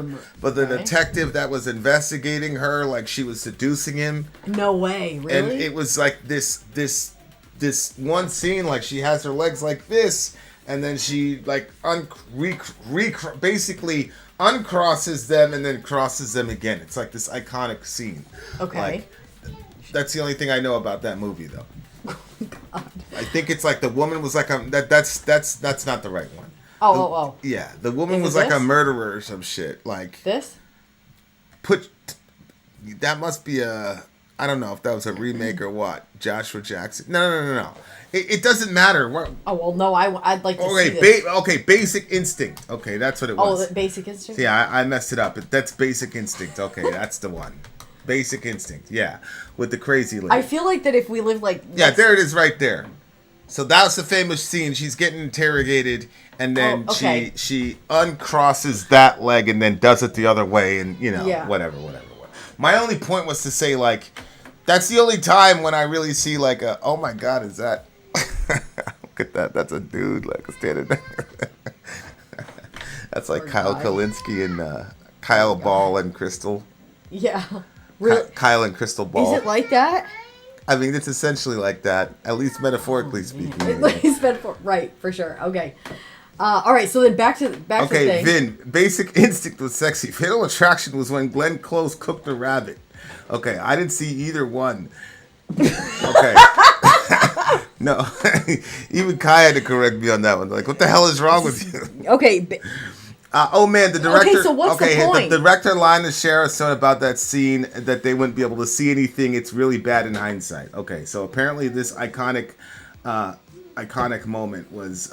They lied to her to get it. The director told her, "Oh, we're not really gonna do that." Blah blah blah. But that was like the moment. Wow. Like everybody, like I said, like I've never seen the movie.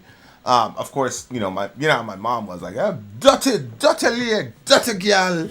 Dirty woman or whatever. So like we were never able to see those movies, you know what I'm saying? And it wasn't one that I was gonna cheat with either, because like I could tell my mother was really offended, so I was like, I didn't want any parts of it if she was literally like Batman. She said we couldn't watch, and I was like, but that one, like me and my older brother, like took it serious. Yeah, if he wouldn't do it, I wouldn't do it, and it was just like one of those things where he's like, nah, you're not watching that shit, my nigga.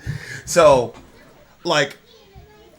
That was, but apparently, like, Basic Instinct and Sleeping with the Enemy or whatever it is like this whole genre of, like, crazy women, like, you know what I'm saying? And they use their whatever, but they're, like, really crazy and they, Yeah. So that's what, like, that was kind of the energy in the song. The energy in the song, and the girl's like, propose! Yeah, like, I was like... Look at that, Disney's fighting against DeSantis. You see that right there? Mm-hmm. All right, go ahead. What were you saying? Yeah, I was like... When she was saying propose, I was like, am I misunderstanding what this song is about? Like, is it like... Does propose mean something else? But it's getting translated differently. But then it did look like the person's name was also followed up after the word propose. Yeah, that's what I'm saying. Damien, was the guy's name Damien? Well, that was the previous song. But this is all. Wasn't that on? This is all on the same record, though. Oh, I thought it was in the lyric video that we saw that. What I'm saying is like this is all on the. Oh yeah, there was some word after propose. Yeah, I just don't know assumed what it was a name, but maybe it wasn't. Yeah, but like this is all in the same record, so like they've written an entire record about this dude and her relationship. Like this is the third song in a row, and it's all kind of around the same kind of themes. Only this time she's a lot more. At the same time, like there is something admirable about a woman knowing what she wants. She's like, listen, propose. Yeah. You know what I'm saying? Like I respect that too. Like when Beyonce came out with "If You Want It, You Should Have Put a Ring on It." Like I'm a very big fan of females demanding to be married. Because our culture. Well, but I love what both of them said, because she's saying propose. She's commanding him to propose, but she's still letting him lead in that way. See what I'm saying? You know how you got this weird, I'm sorry guys, it's weird, I will never accept it, where the woman is proposing to be married to the guy. And like she this gets is on one knee. Yeah, like I'm glad she's not saying I'm going to propose. She's telling him to propose. Yeah. Like that's the way it should be. Like you know, like I had a friend one time, and I was like, yo. I'm sorry, Amy, that was like literally my favorite movie. Seriously. What? Gone Girl, like oh yeah, for like the longest. Yeah. That one has so many layers. That was such a good one. Anyway, go ahead, carry on. Gone Girl was terrible movie to watch. That's what I was gonna say. It felt like if Amy and I were neighbors, there'd be so many movies that we'd be. If you and Amy were neighbors, I'd be like, babe, get takeout again. Just can you get some takeout? And have it delivered to Amy's house. You guys and order some for us too. You wouldn't even have the decency to watch the show with me. Fuck both of you. Okay. So untrue. We would watch it with you. This is what I'm saying. Like, it's just a really interesting picture. The lady knows what she wants. But I'm glad. I hope this normalizes more girls demanding to be married instead of having these casual sexual relationships with dudes and having like 15 partners by the time they've decided that they want to be in a relationship. Like, I think a lot of girls are like pushing back against that. So I love that she's saying like propose. The rest of the shit was stalkery, but ladies, I'm with it. I'm with it. I'd much rather my daughter be a crazy psycho stalker person that will say propose than do what's happening right now. Because what's happening right now ain't it. Get married. Yeah, that's my thing. It's like, well, get propose, married. Sure, but I know plenty of girls that would tell me that, you know, they were engaged. I'm like, oh, well, when are you getting married? We don't have a date. And then the guy just pushes it off. So the proposal just ends up being just like, it just pacifies her for a little bit of time so he can just continually not marry her. Yeah. So propose, okay, but make sure that that's headed to an actual marriage. Yeah, I think it's a really important message. I really do. I think it's crazy in the context of the song, but they're actually saying something in this song. There's a lot of cultural commentary in here. I like the song. I really do. I like it a lot. I'm gonna give this one a 9.1. 9.3 for me. Passive aggressive proposal. There's an awesome discount on diamond rings at Tiffany's. Save a lifetime. Is that true? That was just a passive aggressive proposal. It's like, hey, I got you this wedding ring, but it's the cheapest wedding ring. You know what I'm saying? Well, I was like, what happens if somebody, because people must buy rings. There's got to be people that don't say yes. And then what do they do with those rings? You just bring it back. And then somebody else gets a ring that was returned off of somebody else's. Like, no, if people knew that, a million times. Yeah, if people knew that, they'd be like, no. I've been happily married for 43 years. My wife told me so. There you go, Dwayne. That is brilliant. My wife told me so. Alright, we shall return! Come on, somebody, be right back! I'm Vin. I'm Sori. If you would like to get your song reviewed, dear listener, there's the Filthy Capitalist option. As Sori says, 125 gets you straight to the head of the line. You don't have to be a part of the alliance. You don't have to be part of the group. Wait a minute. And the biggest thing is you don't have to wait. You hop, skip, and jump right in front of everybody. 125 gets you there. You do that 3 times, and then get mashed down to the $75 rate for perpetuity. Yes! Also, there is a band review option. So if you've got a band and you're trying to get your band some exposure, hit me up at itsori@gmail.com, and I'll show you the details about how to pull that off. You can also jump on Patreon, and there is a option on the tiers to be able to get your band reviewed. Obviously, we can't lie to you, so we can't guarantee a positive review. Get what you get. It's just rubbish. Rubbish. Rubbish. That's British for garbage. My favorite is the community option. $1 at the gate gets you in at Patreon. You get to join an alliance. The alliance joins their points together, and that helps determine what songs that we do. The alliances hang out on Discord. Message me on Patreon to get the link. And they do all kinds of other cool things. They do Minecraft, Dungeons and Dragons. Yeah.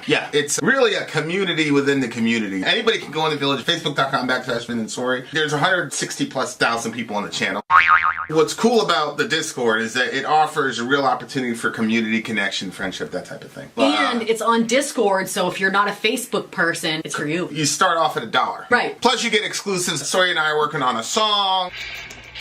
So the first 15 seconds of that was on Patreon. Also, at $15 tier and above, when we actually debut the video, they're going to be there live with us. There you are, dear listener. Buy our merch.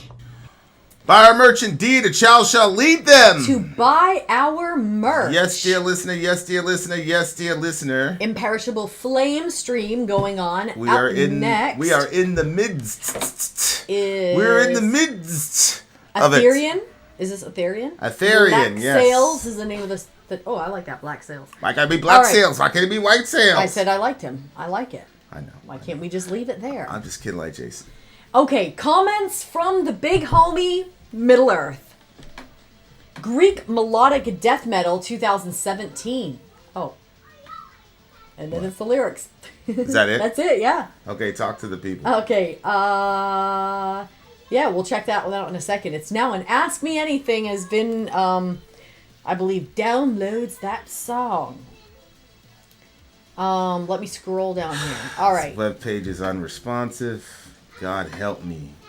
Help me to not go crazy with anger here. Talk to the people. The diamonds. Yeah, that's what I was going to say when we were talking about the diamonds. I was like, yeah, but also, what's worse? Somebody bought your ring, proposed to somebody, and it got refused and brought back there? Or, like, what actually happens, like, with blood diamonds and everything? Like, obviously, that's way worse.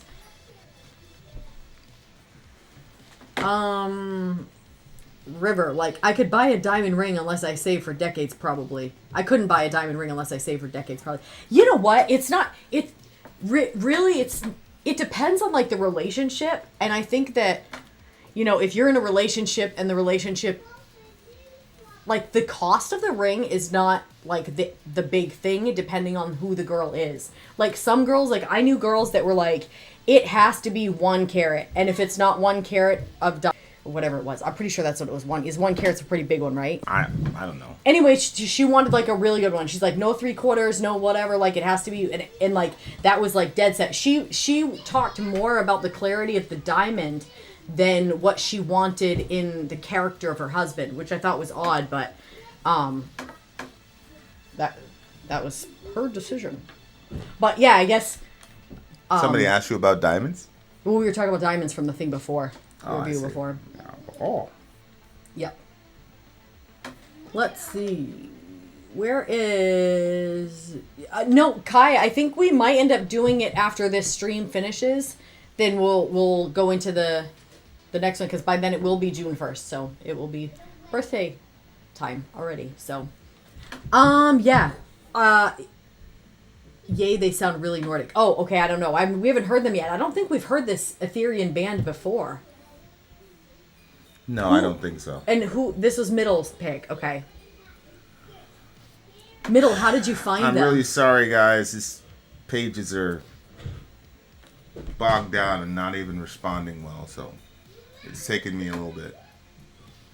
Okay, fun fact. Women are not legally obligated to give an engagement ring back. It's legally considered a gift. Oh, yeah. Yeah, I could see that. It's just like... And some people do keep it. The engagement ring when there's no... I mean, we just saw it in that thing, like a... Yeah. It was at that reality show. She was like, I'm keeping it. The dude asked for the ring back. She's like, I think I deserve it. Well, she said some shit like she deserved it or something like that. But I don't know. Do people really do that in real life, though? What? Like, you just have a little short engagement, you keep the guy, the ring? I don't know. I mean, that would suck if you, like, saved for a long time for that, ring. The thing is, it was on a reality show. Right, so they must... So, I mean, come on. They must have some cut that they do with, like, Days Jewelers or something like that, where they get some deal. Yeah, they're not, The only time I felt bad was the dude who gave the girl his mom's... It's like, it was in the family for, like, years and shit. Yeah. Did she keep that, though? No.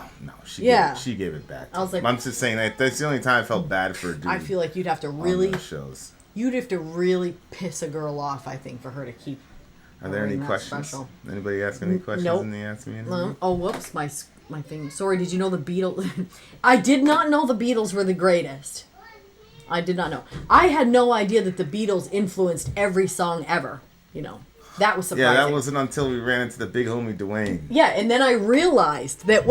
right. And then I realized that every song that Vin was creating also was originated from the Beatles in some fit way or fashion. So, right. Thanks to Dwayne, now I know all of these things. If we ever get the songs out, yeah, Ben, he'll definitely say it was the Beatles. Oh, you've been trying to get them through, Kai? Well, here they are tonight. Trying to get who through this Oh, band? I thought. Wait, or you mean Rage? Are you talking about this band, the Aetherian band we're about to listen to? I think it's the one you're talking about. All right, guys, here we go. Oh no, Ranger! Oh no! What's the name of the song? Aetherian. Aetherian is the name of the band. Black Sails is the name of the 275 in the house. All right, here we go. Aetherian, Black Sails. Let's do it.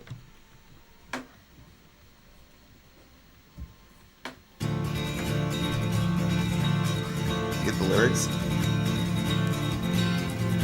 You sound to me? Mm-hmm. No, don't. Sounds like country, almost.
Spanish flair.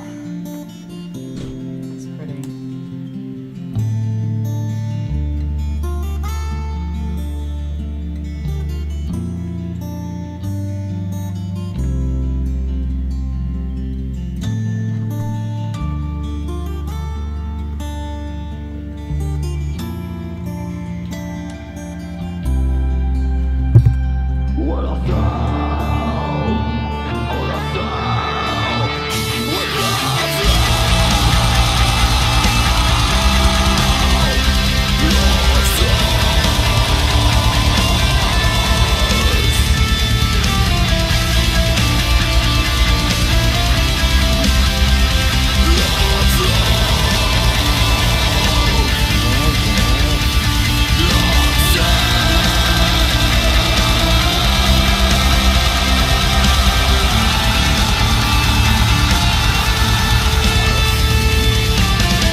Yo! Wow. Who am I listening to right now? There's this band called Mol, M-O-L, and it's called Yord. It's Jord or Yord. And I got it from, I think it was from an Imperishable Flame stream.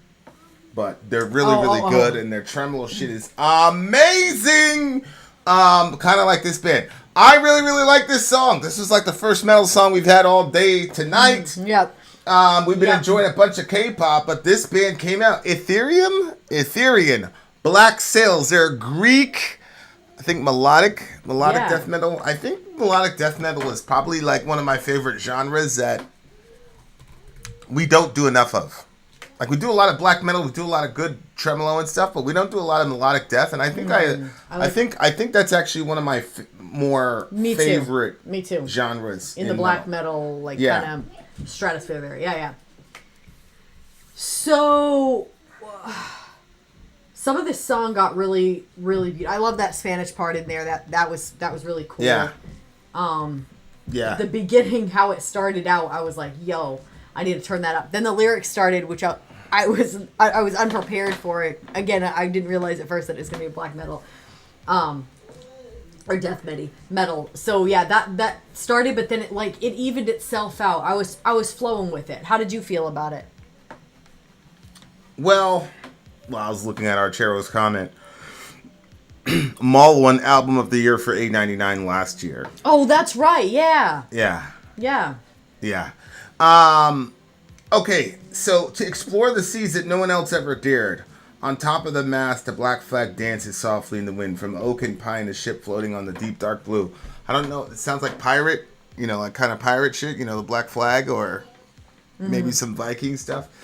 It's, you've got... That's so interesting. That's not what I got out of the black flag. What did you get out of it? For some reason, I was thinking it was like... Because he's leaving and he's going where people haven't dared to go, and like he's leaving everything behind, like with force major. Like I thought it was like him going on a journey that everybody else was saying you shouldn't go that direction, but that's where he was going because that's his flag. His flag is a black flag. But yeah, it's very interesting to me. We were talking about this a little bit with. The whole Adam and Eve thing, and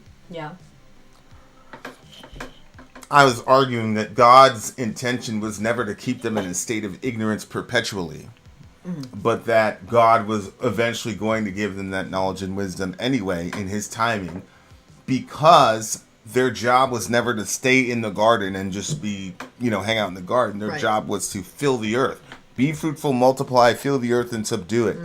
And so it's really interesting to me, like emotions like boredom. You say like, what does boredom as an emotion tell us? Why would God give us boredom?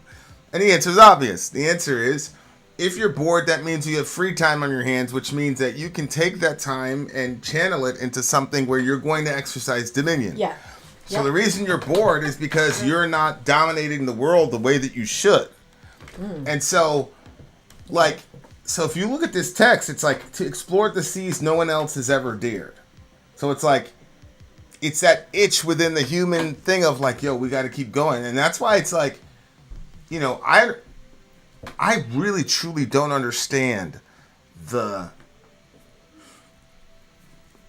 hatred for a guy like Elon Musk, to the point where like he keeps shooting up these rockets in the air, and like, you know, 9 out of 10 of them explode or whatever, you know, don't get to where they're supposed to, you know, whatever.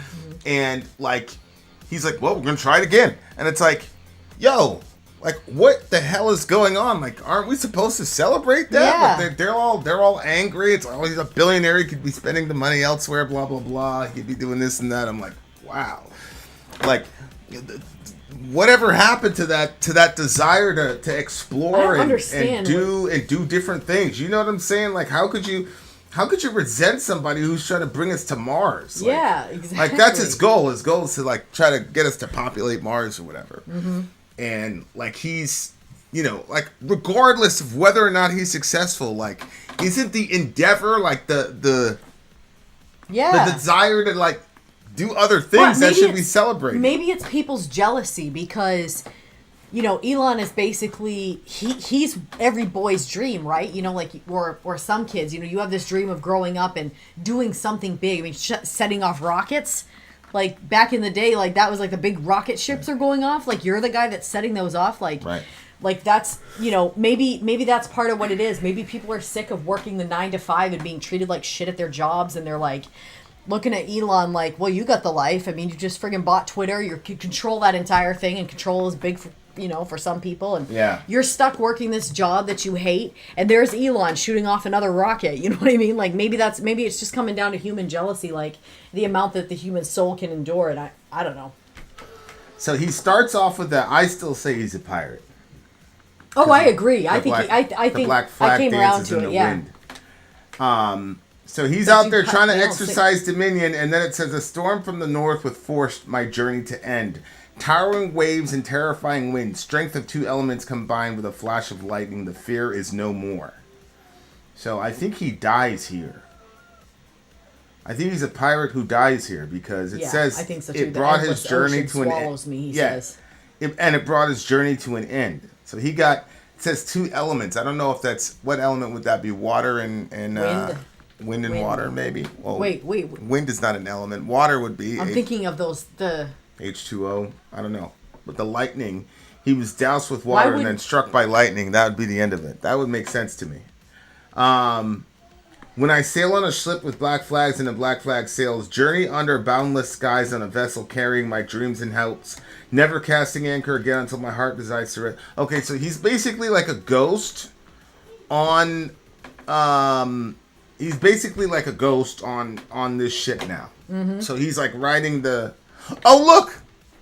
Middle Earth has it right there. It says pirate died from lightning, and the rest is his incorporeal journey. Oh my god. We were right. Okay.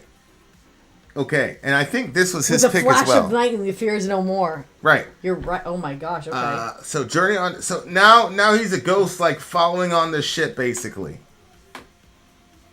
Right? That's so interesting. Okay, well, you know how you always see those Pirates of the Caribbean or whatever, when the pirates die, but they still sail their ghost ship? Right. So is that what's happening? Yeah, now the thing's like a ghost ship. Yeah, it's when I sail on a ship with a black flag. When riding the waves, you choose your own path. When all doubt is withdrawn, you don't fear the unknown, nor the eternity that lies ahead. So that's kind of like how he's piecing out, like, he's looking forward to... like the next stage of consciousness, his life, whatever. Oh, which line? Because it says, when riding the waves, you choose your own path. When all doubt is withdrawn, you don't fear the unknown, nor the eternity that lies ahead. Yeah. See what I'm saying? Yeah. So he's saying, as a disembodied spirit that's experienced death, like, don't worry about it. Choose your own path. You don't have to be afraid of what's in the future, yada, yada, yada. I think that's a wonderful sentiment, but I also think that just as there are ways to get to certain destinations in this world, there are maps to get to certain destination or GPSs to get us to certain destinations in this world to where we want to end up. I also believe that there are maps to get to desired destinations in the next world. Or what I call the next world is really just your consciousness being made aware of extra dimensions, essentially. That would essentially be the afterlife. So, like, to me, the afterlife and this life are not very much different in the ontological sense. Like, we're still going to be physical beings in a physical universe. But the other dimensions that we're currently not privy to, we will be privy to. And so that would be, again, more exploration. Yes. You know, exactly. Justin Hoffman talked about, like, conscious agents or whatever, and the person was asking him, why do these conscious agents want to do anything? And he said, basically, the long story short is that what they're trying to accomplish is the multitude of trillions of experiences that are out there to experience. And so that's what these conscious agents are doing in the world. And he believes that all of what you call matter of the world is just, you know, a collocation of conscious agents or whatever. So, like, this thing has multiple conscious agents that make that. Yeah. It's really, not really, that multiple really crazy. agents control all of this, but that there are multiple agents in each object. Yeah. Wow. Yeah, and that our mind, our headset, makes a rock because it's a form of consciousness that we're not.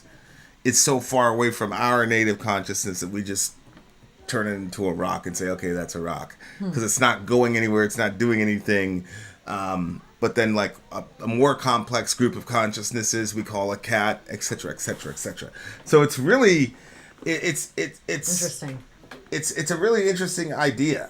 So if you think of it that way, like, this guy's on this ship, and then the lightning hits him, and that it transports him to this other dimension, to where he has a sense that he can function in this generation for a little bit because he's, quote, on the ship, but he's also looking forward to the eternity on the other side of this, you know, conscious experience. Which,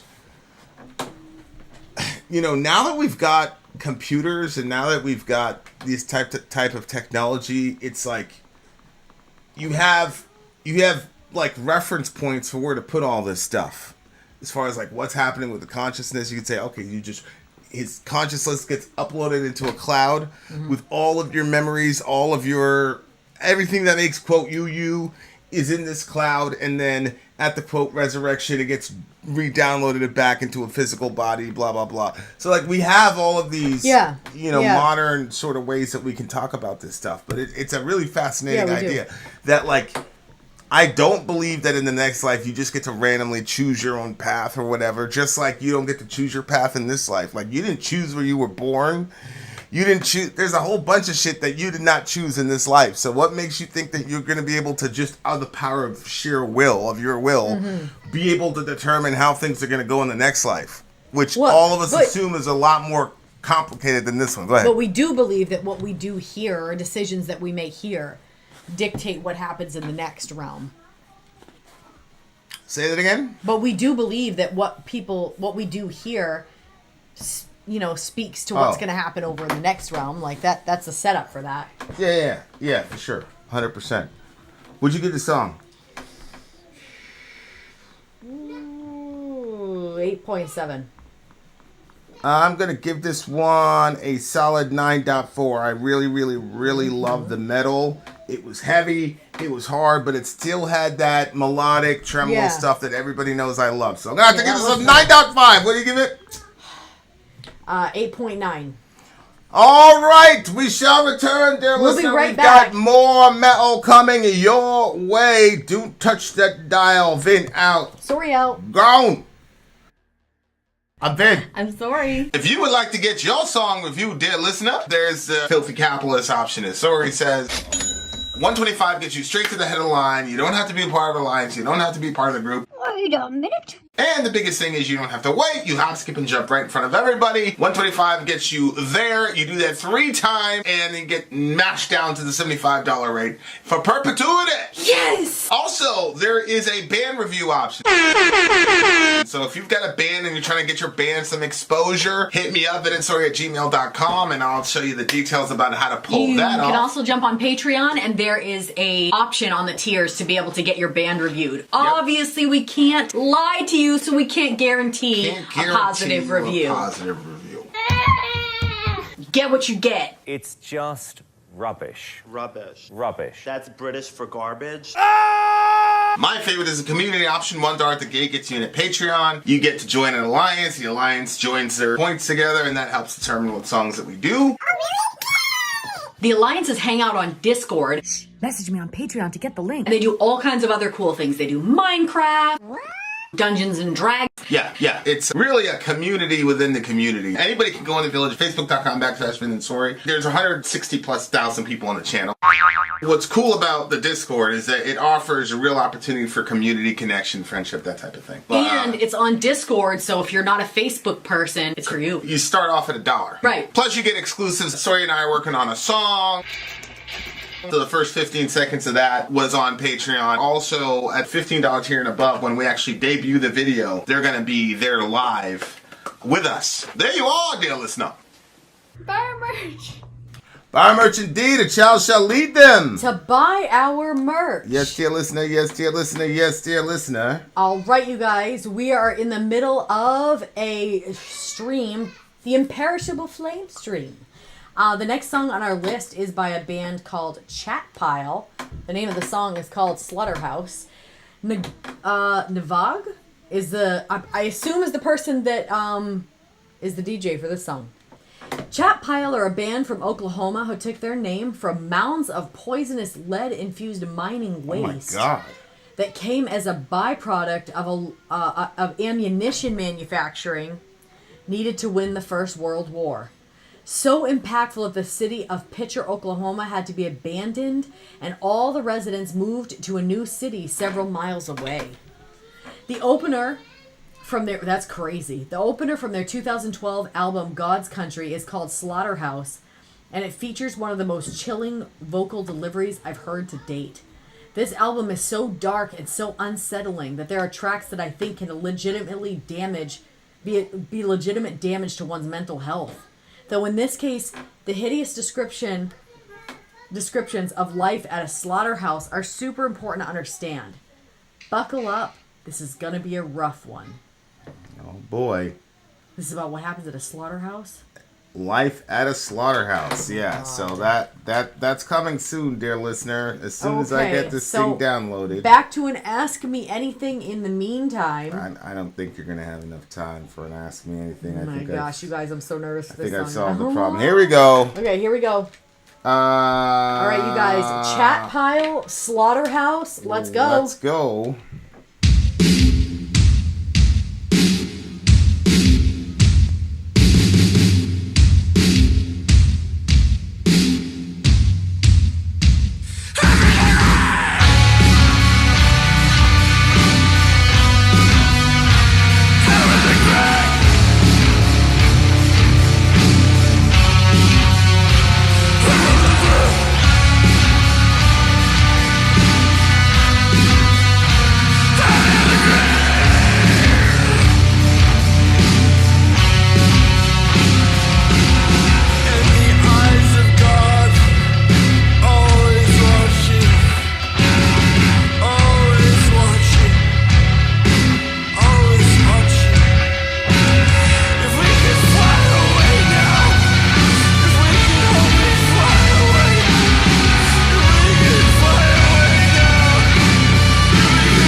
Okay, that was Slaughterhouse. Chat pile. Chat Pile. And the name of the song is Slaughterhouse. And Wow. I guess that's that's basically what it is to be. I don't understand the grease part. Yeah, that's what I wasn't sure about. I kind of like. So hammers and grease. I don't know. Like I don't know if that's about a slaughterhouse. Yeah, somebody help me out with that. If you've got a background. Because remember we were talking about. Remember he talked about. Hold on, let me just scroll up to what he said about this area. Yeah. Okay, so the mounds of poisonous lead-infused mining waste that came as a byproduct of an ammunition manufactory needed to win the First World War. So I wonder if that's for the title of the band. Yes, yes, but Hammers and Grease, the eyes of God are watching. Like this is like, I don't know if this would be like the places where they were. Well, obviously, if you ruined the land by mining over there, that means that they had men down there mining, and so I didn't know if it was Hammers and Grease has to do with their work, and maybe this is more about the workers than the animals, like because they were being treated like animals. I see what you're saying. Yeah, no, that could be it. I mean, although songs like these never really focus on the human suffering, right? But that's kind of like the byproduct of animal fats and such. Go ahead. What's that? What are the hammers for? What do you mean hammers? Like I thought if there was like something to cut them with, but what are we using hammers for? That doesn't. That's why all I'm not. kinds of grease and other stuff on the killing floor. Okay, I got you. So maybe they use hammers to do something, and then just by the end of it, the floor is just covered with, the results of all that. Yeah. So it's hammers and grease, basically. I still don't understand why they're using a hammer. Well, maybe like there's bones and stuff that they need to separate from the meat. You know what I'm saying? Like I could see how that would happen. Okay, I don't know anything about. I know that with a chicken you can don't take a whole chicken. Don't they bang them in the head to stun them? That's what I was wondering. Yeah, so you just bang and then kill them. You go to work on them. By the end of it, at one time that's how the animals were killed. You just hammer the back of the head and then you just. Oh God, that's so gross. So okay. it's. Yeah, it's horrible to look at. I think also like, I used to wonder like, does the animal know like where they're headed? Do they know? But hearing this song, and if you have any pets, as soon as the pet realizes they're going to the vet, they start fighting you on it. Oh really? Yeah. Wow. Yeah, they don't want their shots. They know the vet's going to give them shots. They don't want to go. They don't want any parts of those shots or whatever the doctor's going to do. I see. So like the second or third time you bring them, they have an Yeah. association Once with they that. realize where they're going and it's to the vet, they're giving you a hard time. So like, I would think that like if you're taking an animal away from its like comfortable area, he's already going to be in a panic. You take him from his comfortable area and you bring him to another area where the animals are in a panic sometimes in those situations. Like they're like. Some of the videos I've seen, there's a documentary really that people challenged us to watch that to this moment we still haven't watched. I can't do it. And I doubt very highly I'm going to watch it. I think that it's funny because I'm following this atheist pro-lifer. I was going to say she's an atheist, but she's a pro-lifer. But she's a no sentient being should be harmed person. So she talks about this stuff or whatever. Like she's vegan and all that, and like. Obviously, as Christians, we believe that our species is superior to every other species on the planet. So one human being is worth more than all the animals, all the birds, all the whatever's combined that have ever and will ever live in the universe ever. Mm-hmm. One human being is worth more than that. Yeah, 100%. Okay, so I'm definitely a Homo sapien supremacist. However, I am not sure that the vegans don't have some form of an argument that's valid. Oh, yeah, 100%. Well, which argument specifically? Well, the cruelty. Yeah, the cruel aspect of it. I agree. The cruelty aspect of it, and the fact that we can't do it in moderation. Right. That's the other side of it. It's like... Well, I think that was kind of like when you had a farm and you had to, like, raise your own animals and kill your own animals. Like, so, like, for instance, if I have, like, a bag of, like, Doritos right there, or I have to go out and, like, kill a chicken and fry it, like, you're going to grab the bag of chips, but you're probably not going to go out there and kill the chicken. Like, I think that, like, the way that we live, where you can just, like, grab stuff at the store, it does make it so we consume more than I think that we would if we had to kill our own animals. That's what I'm saying. Like, that was a part of one of these documentaries, was that you used to have meat, like a meat, like, cow or whatever, like once a month or something like that. It wasn't like every day you were having a steak and a chicken and it wasn't like that. You see what I'm saying? You would learn portion control more because it's like, okay, the more you only have a certain amount of animals, so you can only kill so much meat. So you're gonna have to like kind of ration that out. The other thing too is you're in the business of caring for this animal. To raise it, to feed it, to give it water. And so now when it's time to slaughter it, there's almost like this relationship that you've built with the animal. And so like I really like the idea, like maybe it sounds like too overly earthy, but I love the idea of like taking the time to like thank God for the animal and thank the animal for giving its life. You know what I mean? And then they kill it. Like I like kind of something like kind of ceremonial about it, and then participating in the best way of like utilizing the most out of that animal to give it, I like stuff like that, but just... Yeah, like, I forget, these guys were on Joe Rogan. These guys were on Joe Rogan, and it turned out that, like, everything in their documentary wasn't exactly true. Okay. And, some of the guys were weird. One of the guys sterilized himself because he was saying that human beings are the biggest contributors to climate change because of our insatiable desire for gasoline and meat. You know what I'm saying? So, I get it. The guy's weird, full disclosure. But, he's serious. The way that he was talking about, we're eating ourselves to death in this country and we're obsessed with meat. And so we've had to do all kinds of crazy shit to land and the animals and all this, and that's where you start getting this thing where we're packing all these things to capacity where like the chickens can't even move, they can't even breathe. Some of these guys suffocate.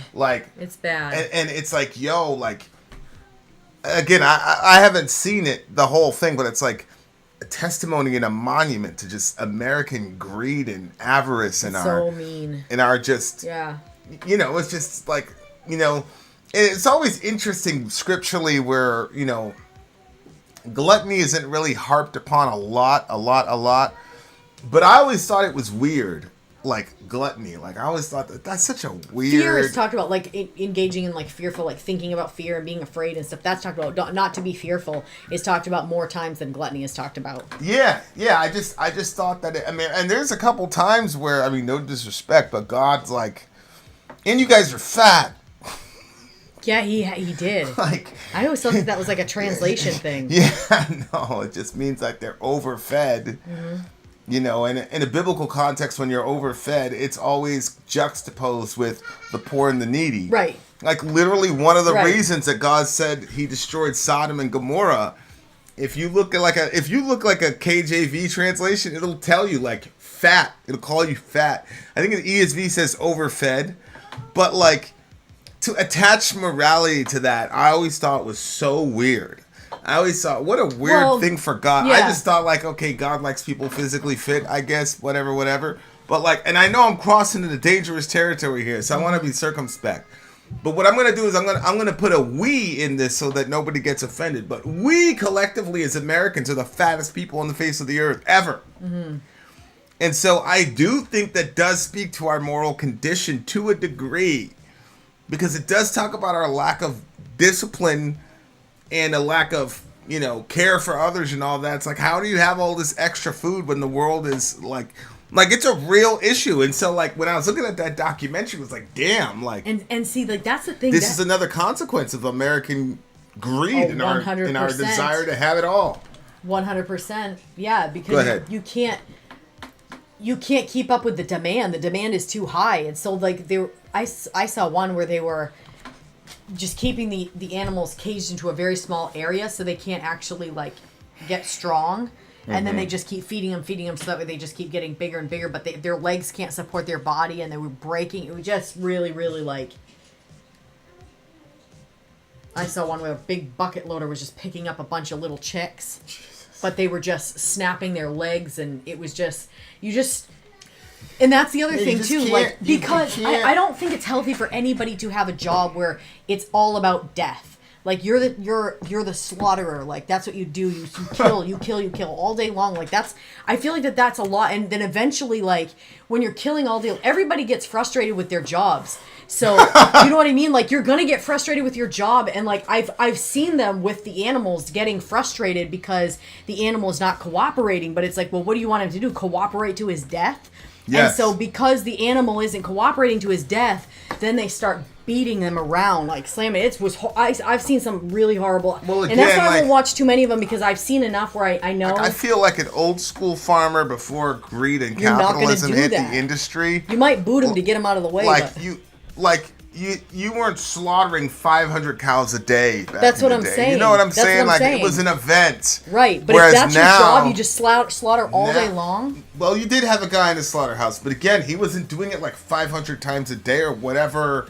Like, it's like too much. And the other thing, too, is like, they know that now, if I was one of those guys, I would just do the slaughter thing just to put the thing out of its fucking misery the way it lives now. But back in the day, it wasn't like that. You know what I'm saying? Like...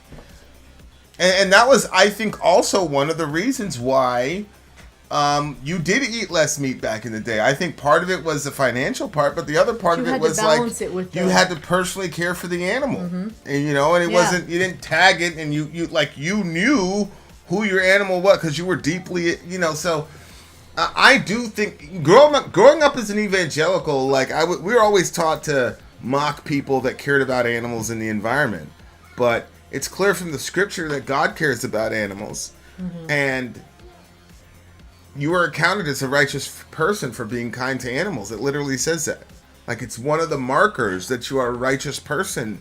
And one of the markers that you belong in the next world is that you're good to animals. That's what it says. A righteous man cares for his beast, but even the kindness of the wicked is cruel. So, the righteous man does care for his beast. And so...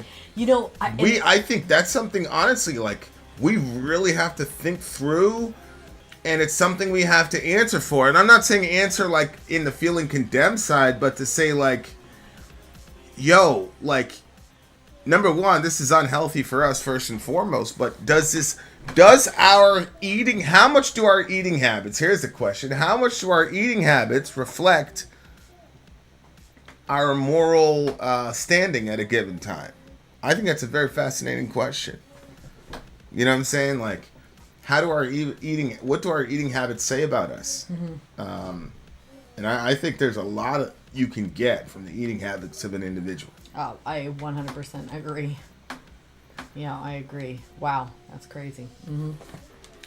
Capitalism destroyed the sanctity of life. We don't really seem to value anything in our Western culture, not even our own health. It's so true. It's so true. It's just like... Once you find something that works or whatever, the instinct is to systematize it and then scale it and do it at a mass level and damn the consequences. You know what I'm saying? And I know that there are things that capitalism has done to help people, et cetera, et cetera. Like, I understand that. I'm just saying, like, the bent toward generating more and more money and trying to max out profit. That's the thing, is you're incentivized to max out profit as much as you possibly can. And I don't think really much of it's going to change at the legislative level because it's just too convenient for us. You know what I'm saying? And so I'm glad that we have people like PETA and the rest of these folks. Like, yeah, they go overboard, they go crazy, but at least it's part of the conversation. I will say, I do think, like, it should always be part of the conversation. Go ahead. What were we saying? Oh, it's gone. Go ahead. This is interesting. Middle Earth says, I am not against eating animals. I'm just against meat-eating animals. So are you a vegetarian, Middle? Middle is the last person I'd have thought to be a vegetarian, and here he is. It's unbelievable to me. Oh, I was going to say, when I see somebody who really loves animals and cares for animals, I love that. I'm like, this is so great. The only thing that I don't like is a lot of times when people really, really care for animals, it's at the expense of humans. So they'll be like, oh, I would say humans. Like, you know what I mean? Then I'm like, whoa. I agree with, I'm totally good with, like, we should take care of the animals, and a lot of care should be given to the animals, but it should never be at the expense of a human being. And I think that, we can do our best to care for both, but definitely the human being should be cared for more. Like, we should be more broken up over horrors happening to humans than it happening to animals. But I do think that we should be horrified by horrible things happening to animals. But I just that we should. So I definitely think that should be there. But I don't think it should. People should be on the back burner for that. Like, and you see it a lot. Sometimes people get crazy about their animals. They really get completely dismissive for humans. 100% agree. 100% agree. 100% agree. A little bit of a blind spot there, I think. But it was an incredibly disturbing song. Like the way the guy did it vocally. Yeah. What he was doing was extremely pretty disturbing. Extremely, yeah. And that's what I'm saying. Like, it really, this issue is one of those ones where I'm like, every time I think about it, I'm like, yo, that is a legitimate moral quandary, man. It really, really is. And I know it's antithetical to the way that I was raised. But this is one of those things where if it wasn't for this channel, it wouldn't even be on the radar for me. You know what I'm saying? Like, I just did not care at all. I mean, you know how I feel about animals, but like now it's like, I don't know, man. I don't know. And the thing is, I feel like that if you spend some time on a farm taking care of the animals, not living on a farm, but you're out there doing the work of the animals. Yeah. Like, I just think that you come out of it having a different, like, you know how you like watch things? Yeah. I think that you would spend time watching these animals for a while, and then you'd start picking up on like their personalities, and they're like 100%. They'll like sometimes they'll like kick things because they don't like them in their way, and it's like, what do you like the different. And I think that if I was like, okay, babe, we're having chicken tonight, go pick one of your little guys and bring them in. Yeah, I would fuck with me. It would, yeah. Yeah, I would never do that. I would never even do that job. So then we would be vegans. So if everybody had to kill the animals that you were going to eat, I think a lot more of us would be vegans. 100%. Certainly wouldn't eat meat We definitely wouldn't do it to the degree that we are. No, we don't. Yeah. No, we would not. We'd be having some salads around here. Haile Selassie aside, Rastafarians are cool. Yeah, I'm with the Rastas, man. Selassie, I said that more fire burden on Babylon system. Okay, crazy song. I think he did a really good job. He did a really, really good job. I'm not going to play this song in my car. Certainly not going to play it if I'm home alone. You should play when you're home alone, like to deter any intruders. No, it wouldn't work, babe. Like you want to break into a house and then you hear somebody starts playing. I can't stop seeing their eyes. I can't stop hearing them. No forgiveness. Yeah, no forgiveness. Yeah, there's no way. I'm like, nah, chill, nigga, we good. That's like Quaku was saying about them demons. Like, yo, you Mormons are weird, man. We out of here. The Ouija board demons. All right, so yeah, okay. We've got, I'm going to give this one a 9.8. Very strong performance. I felt very disturbed. Negative Vibe says the whole album is a lot like that sound-wise, too. The vocalist sounds like he's on the edge of breakdown for the entire thing. I felt bad for the homie, though, when I was hearing his voice. Yeah, it really was. Exhausting. Because it felt like it wasn't an act. It felt like it was really I feel like those are special people. He did really good. I really feel like those are special people. The people that go to the animal slaughter stuff or whatever. I believe that God deputized those people. I really do. Mm-hmm. Because the vast... I agree. We're not... I don't believe you can make a case to eliminate all meat or whatnot biblically, but... Mm-hmm. I know, even just based on what you're telling me, which is my most trusted source, based on the things that you've seen, because I haven't seen some of those. I know there's no way that God can be pleased with the way that we are treating these animals. There's no way. There's no way. Nope. And so I'm glad that God it's so crazy to me how he deputizes these people.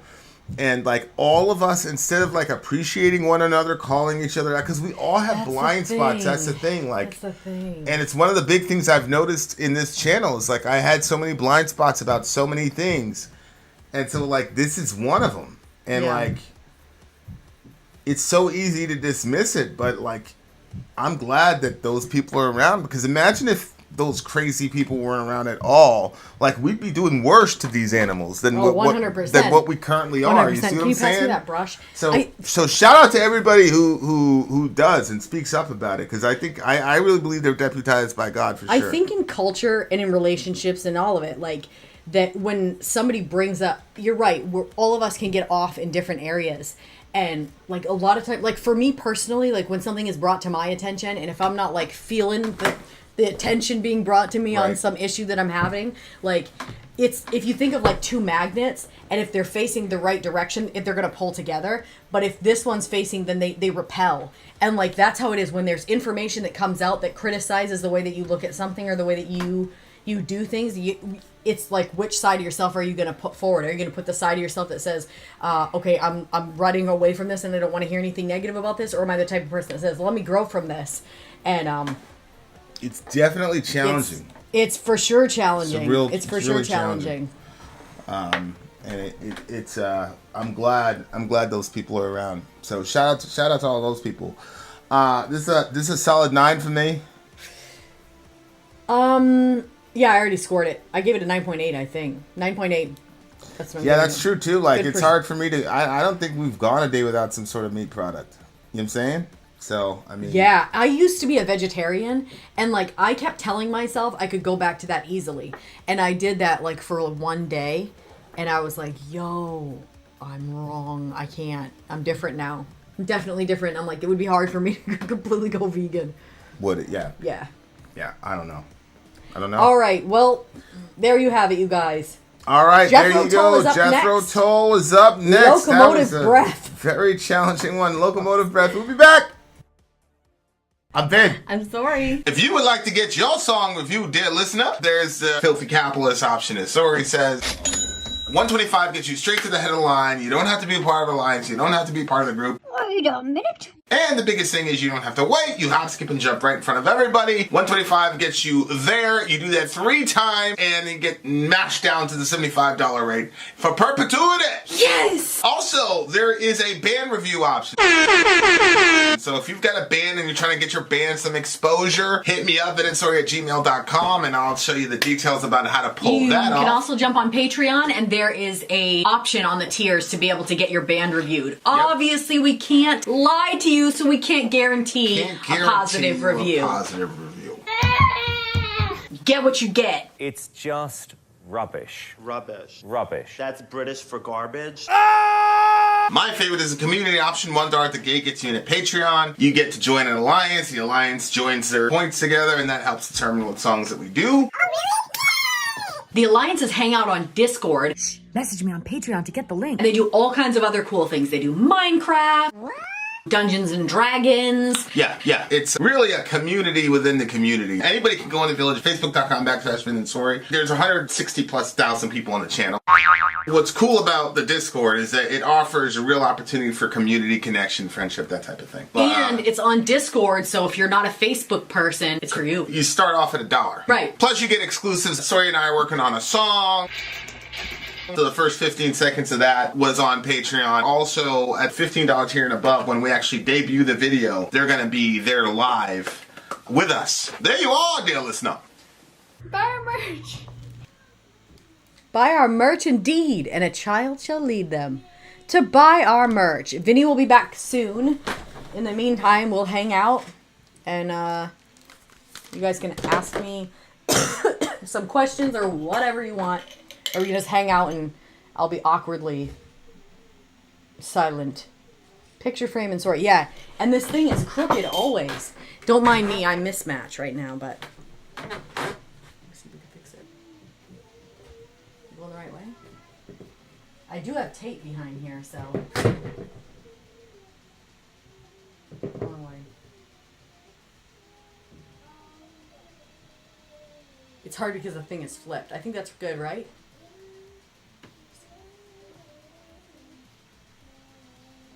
Wait. How's that? I think that's good. Okay. What is the most cringe moment you've had in the last year? Okay. The one I keep thinking about was we had finished a review And at that point, I didn't realize that I had racist tendencies toward a particular group. And I said something after the review, and I have not stopped thinking about that moment ever since. In fact, if I knew which video it was, I would like go in there and just like delete it because it bothers me so much. Especially because it kind of like really brought it to my attention, and then I started really paying attention, and I was like, I have a problem on this front. So it's weird. It was a weird thing, and then I focused on it, and I think I'm much better. But it's a cringe moment for sure, because like I said, I've probably thought about it probably 50 times since it's happened. So I'm like, oh my gosh. Okay, so let's see. Amy, what? Oh my God, Amy. That. So I'm reading it out like that. I thought we were on the food subject. Okay. Yeah. The shirt, Mojo, this is Jay Dispirited. I don't know if you've hung out with him in the chat, but like he made this shirt, and I think it basically says something like, this is for all the times that like you said that you were going to be there but weren't, or something like that. It's a cool thing, but it's on my back right now, so I don't remember. And then I think these are I think that this is masks that he wears. I'm pretty sure. But yeah, he made the shirt, and then, like I added some little cuts to it. I'm going to add a little bit more, but I just wanted to, when the like collar is up like this and we're like sitting in this hot room, it's just like too much. So anyway, yes, Amy, but I didn't want to think about that. Okay, Amy is okay,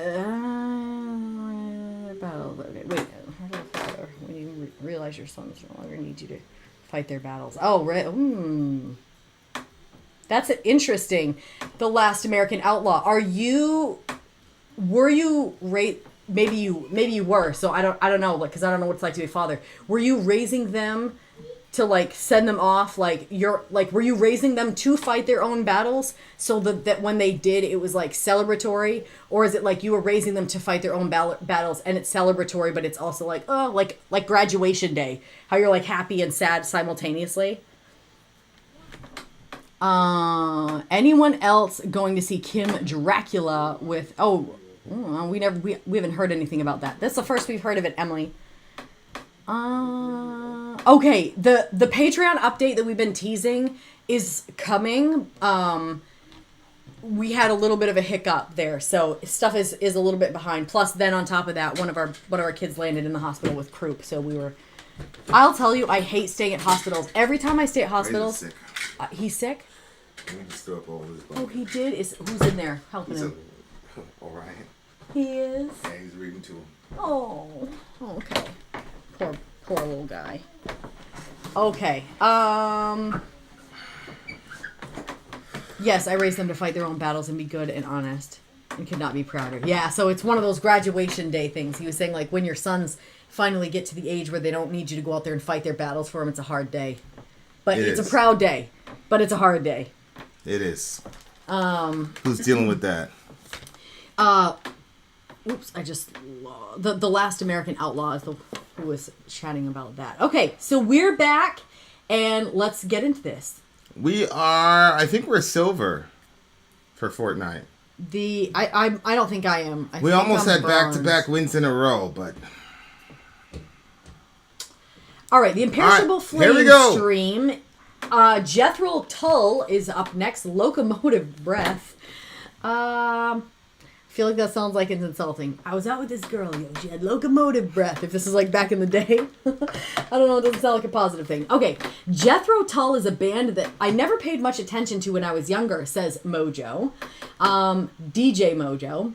I never got their image, and the only song of theirs that you ever heard on the radio was Aqualung, which I never really cared for. But then several years ago, I heard Locomotive Breath, and my opinion of them changed. The band draws from a lot of musical styles, and they pretty much throw everything but the kitchen sink into the live performance from 1977. The song is played very close to the recorded version until the end, when the song kind of devolves into this chaotic mishmash of progressive rock and an excerpt from the Dom Buster's March, a popular British ceremonial song. This band is the polar opposite of most rock bands from the late 60s and 70s. While many bands from that time had an overly self-important view of themselves, these guys clearly did not take themselves seriously at all. This performance is kind of like a musical interpretation of Monty Python meets Benny Hill, as it goes completely off the rails by the end of it. The lyrics, according to the frontman and founding member Ian Anderson, are about overpopulation in the world. In this song, he likens the population growth to that of a runaway train. Here we go. All right, here we go. Jethro Tull, Locomotive, Breath.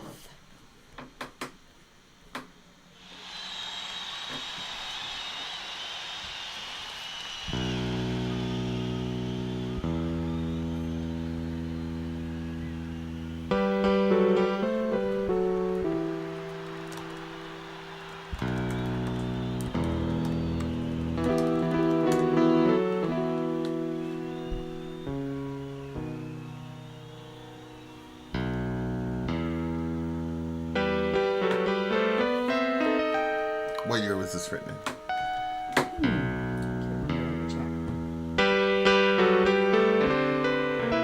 This is a live performance from 1977.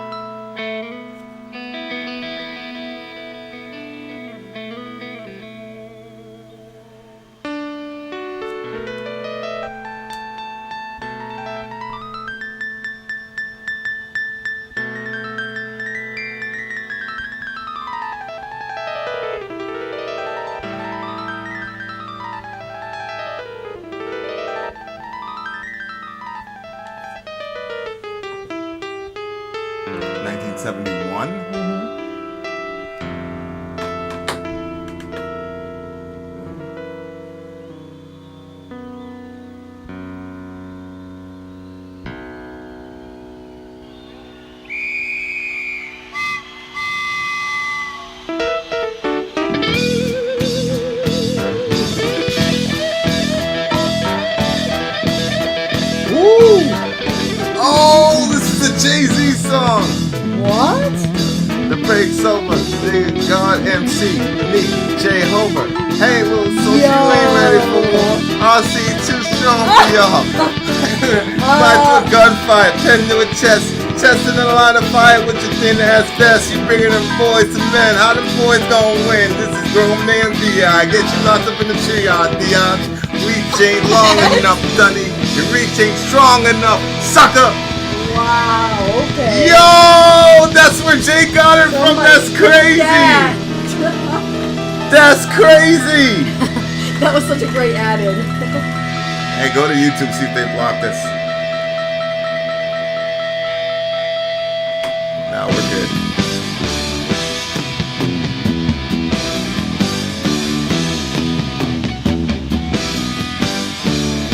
In the shuffling madness of the locomotive lyrics.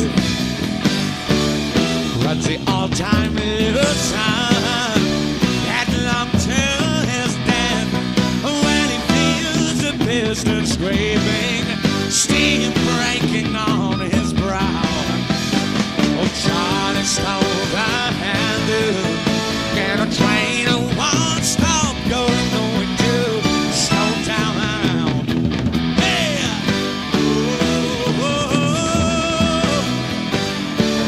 You see his children jumping on at stations one by one.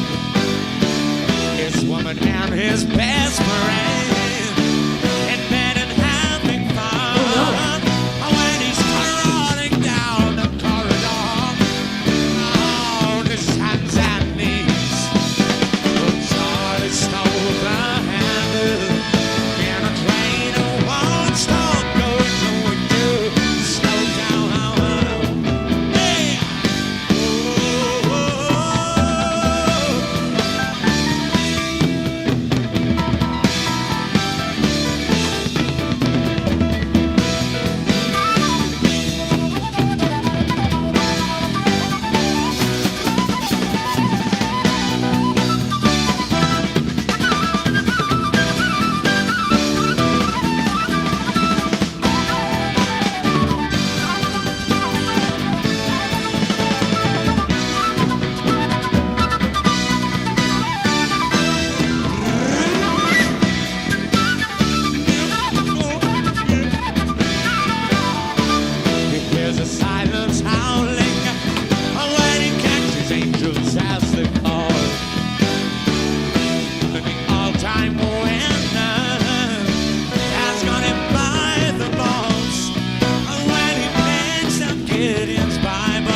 weird. Yeah, like a Rhythm change changes there. are crazy. Yeah.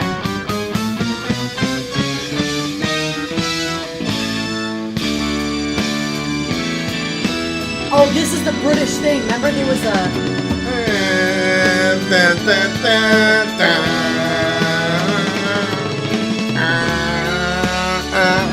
This is what Miss Elizabeth used to come out to at WWF. A popular British ceremonial song.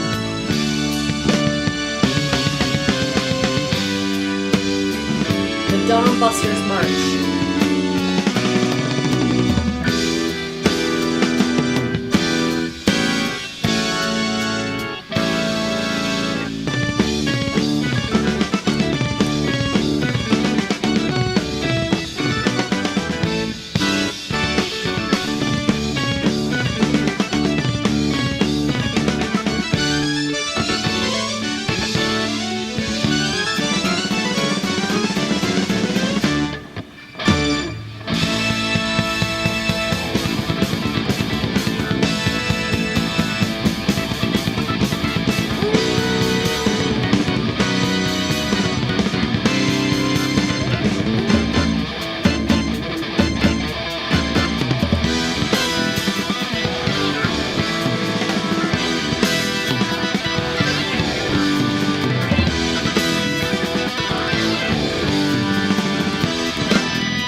They grow all their roses red, and they paint our skies blue. Drop one hand in every sand bowl. Is this the same song? That's crazy. I think I'll sit down and invent some food. A summer grand torch, yes. And next time the die is cast, he'll throw a six until I in and out of the back don't run. I want a front, no range. I think this is an extra. Okay, I was like, I'm not seeing this anywhere in the lyrics. I was a girl that bright. He looks high as fuck. Look at him. She smiled and He looks like Kid Rock's high as fuck dad. He looks high? Is his eyes wide like that? It looks like something else.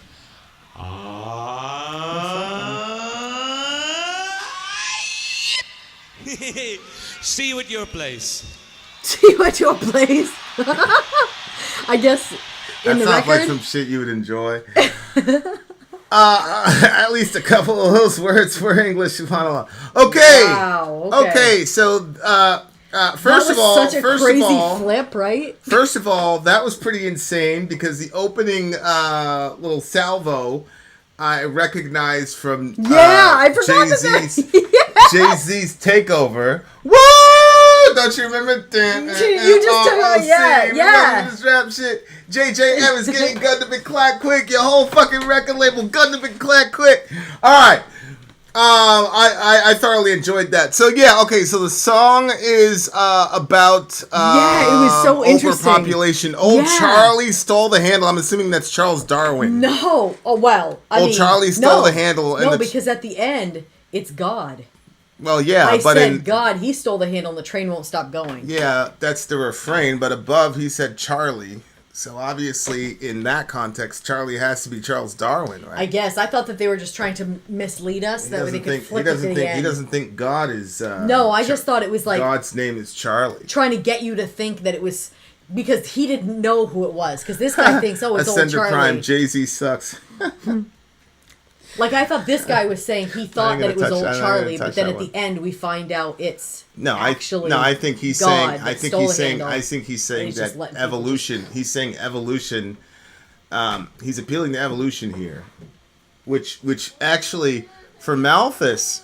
So a lot of this is just Malthusianism. So Malthus believed in overpopulation. Okay? And so he was certain that essentially Earth was going to get to this point where we had more people than resources. Okay. And so that would kind of like be the end of us. Right. That would be a problem. And so like, you know, when we were outside Planned Parenthood, we used to hear that. People used to say the world's getting overpopulated anyway, blah, blah, blah, and these people don't need to... They said it all the time. These people don't need to reproduce. A lot of people, yep. That's the other thing is the guy was saying, like, these people shouldn't be allowed to reproduce. And we've got a population problem. That was so uncomfortable when people We've got a population problem anyway. I'm like, you realize that that's eugenics, right? Like, that's eugenics. And they didn't care. They're like, yeah, I know that's eugenics. They were like, yeah, I know. They're like, the president was a eugenist. I'm like, yeah, he also owned slaves, so... Like, it's not that doesn't really help you. You know what I'm saying? Like, but yeah, like that's been I mean, that's been the big thing with Malthus was that the population and you know, Margaret Sanger talked about this. Margaret Sanger made a lot of her talks. She would talk about Malthus and the concern relative to overpopulation and all that shit. That shit is like that doctrine, that ideology had serious ramifications. What's fascinating, though, is it really came out of capitalistic instincts, which a lot of people don't know.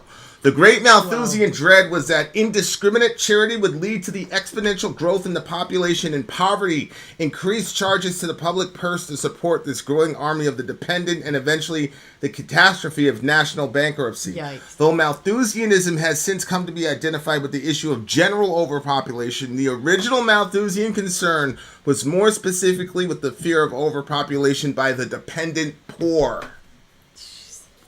So that was Malthus's problem, is that, listen, we're gonna be fitting the bill for all these dependent poor people. They're gonna keep multiplying. They're gonna be a strain on resources. Eventually, we're gonna run out of resources because of these people, which explains to you why our United States Supreme Court in the Buck v. Bell decision said that the state has a prevailing interest in forcibly sterilizing unfit people.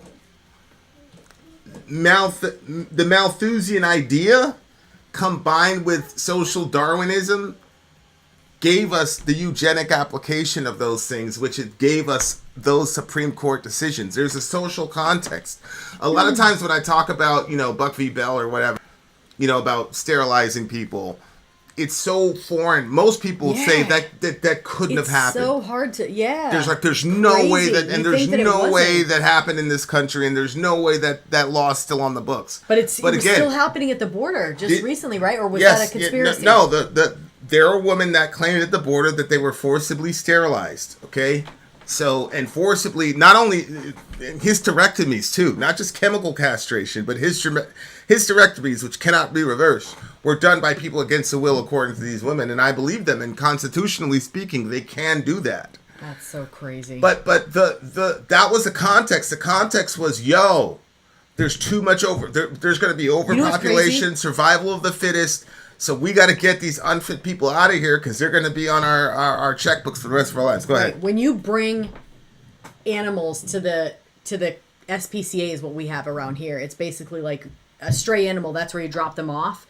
They make it so that way they can't have any more babies. So but it's like crazy that they're treating human beings like you treat the animals when you drop them off over there. So when they cross our borders, if that's what's actually happening to them, then they sterilize them like we would do to an animal, because with the animals they say we have to do this because we don't want them to keep populating. There's already a problem with there's already too many of them, and so if they keep having babies, like we can't take care of it. So if you like move that logic over there, like because they're doing the same thing to these women, it's like 100%. So what are you saying exactly? 100%. Yeah. What gives you the right, and then you're saying that there's like some laws that are still just sitting there like that? That's so insane. That Supreme Court decision has never been overturned. The pain in the heart of women after somebody because that's essentially a rape on top of it, because like they're gonna forcibly go with, oh my gosh, and then you can never have children, and especially like other countries appreciate their children sometimes, more than we do here. I mean, so like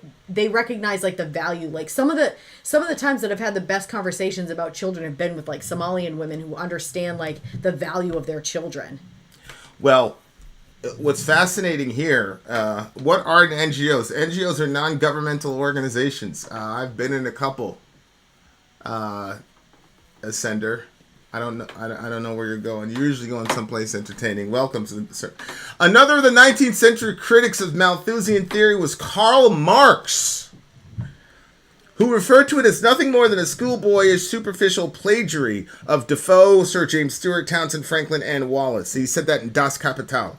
Marx and Engels described Malthus as a lackey of the bourgeoisie. I agree, because we heard earlier that the real concern for the Malthusians was the dependent poor, which is why in the April edition in the New York Times, Ms. Margaret Sanger, it says, it was 1922, I believe, it says, Apostle of Birth Control sees her calling now, I think is the title of the thing, where she talks about the morbid fecundity of the unfit.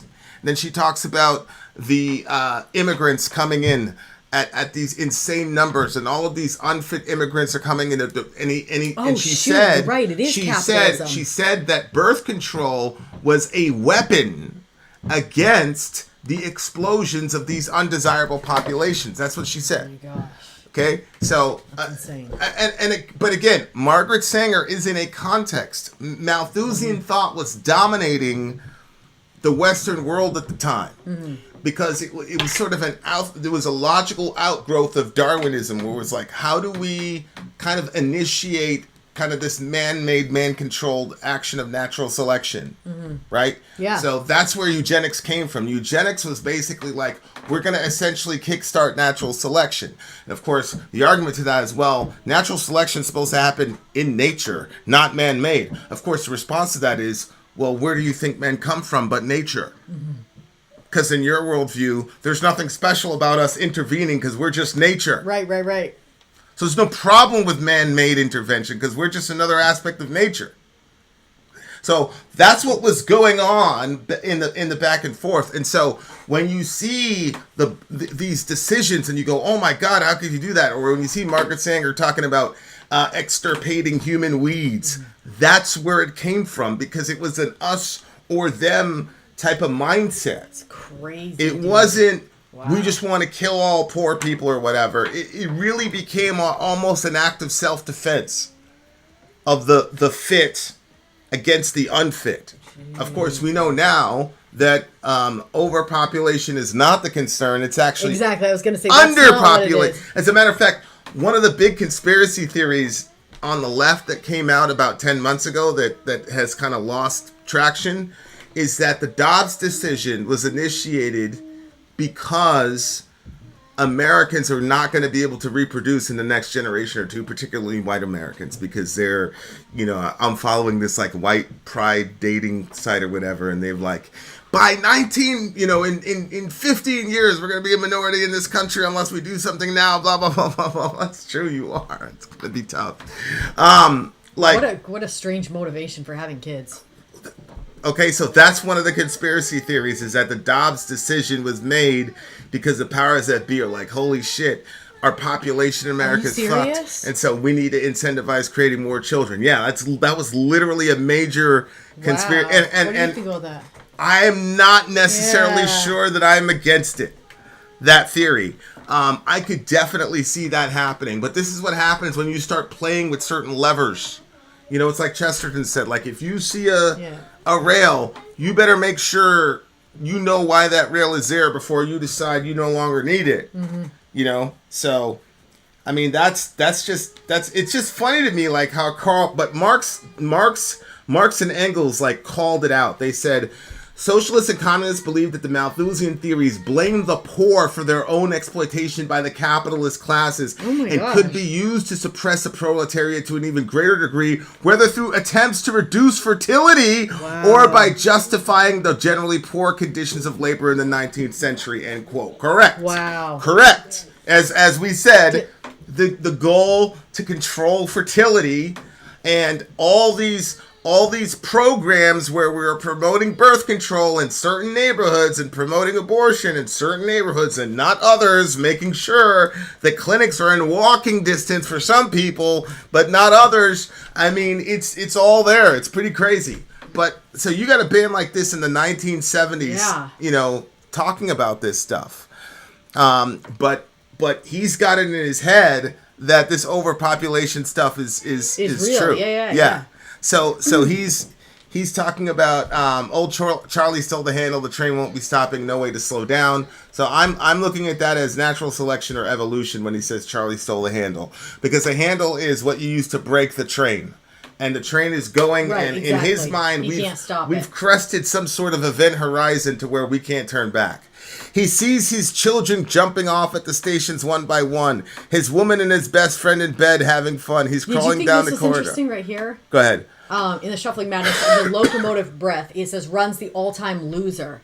Is he talking about him headlong to his death? No, he's talking about humanity. And then it's representing all of humanity. Yeah, so we're all just in this situation, and we're all just losers because we're all headed to our impending death. Mm-hmm. Yeah. I mean, there it is. There it is. So it's very positive. it's just not true. We're not overpopulated. A lot of the Western world is in trouble. Anglo-Saxons are in trouble as far as being able to replicate themselves. I mean, it's fascinating to watch how these ideas germinate. And again, it comes from the, quote, scientific community. Malthus was a scientist. So being a Malthusian individual back in those days was being at the bleeding edge of scientific advancement. Oh, really? Evolution had really taken hold among the elites. They were like, hey, we don't believe in this fairy tale shit. You guys are back in the 1800s. We're modern people, blah, blah, blah. And so that's where that kind of ideology was the seedbed for a lot of the really horrific characters in our country that we're still dealing with today. But it's very fascinating that how Marx was just, this is why I said, like, this is one of the best discoveries I've ever made was Karl Marx on this channel.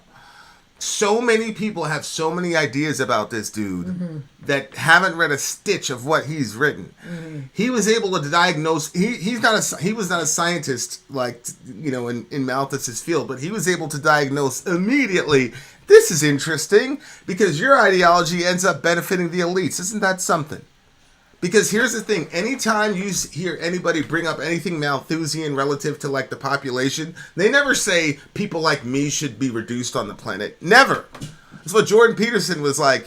He's like, if everybody's so concerned about population, you first. Yeah, exactly. You first, right. I had a friend on the channel. He started talking about population control. I said, "Oh, we got a population problem." I said, "You first, and go for it." And he got upset at me. He got angry at me. And I said, "Well, what did you want me to say? Somebody else?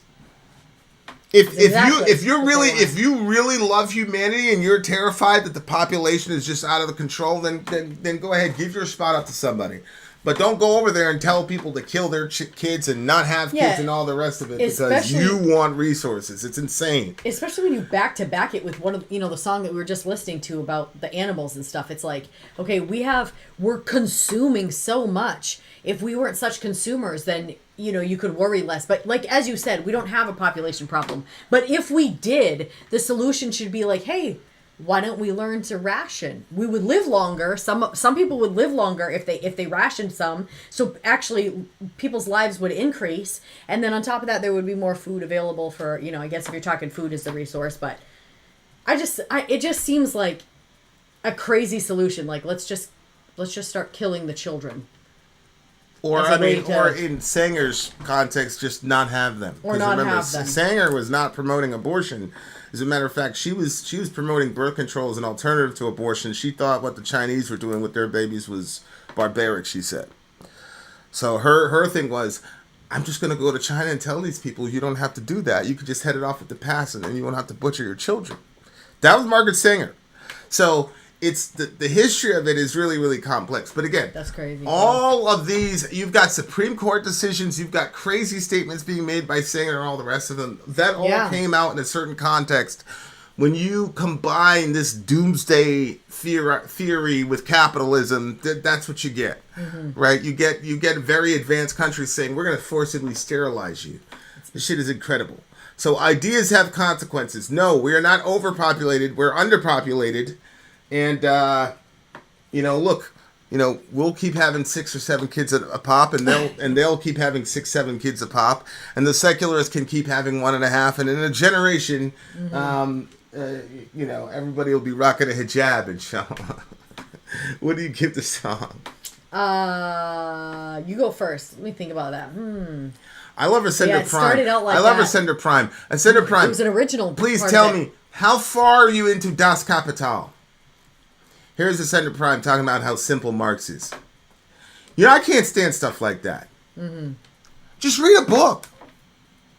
Like, if you read...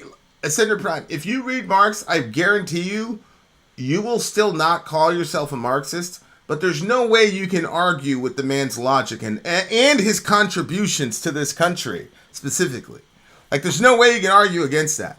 And you should be very uncomfortable with disliking anybody whose material you haven't read. Because that means then that you got your information second and third hand, and you may be in a situation where you look really silly and don't know what you're talking about. I think a lot of times when you get information from somebody else, a lot of times people will taint their information by their biases and their presuppositions.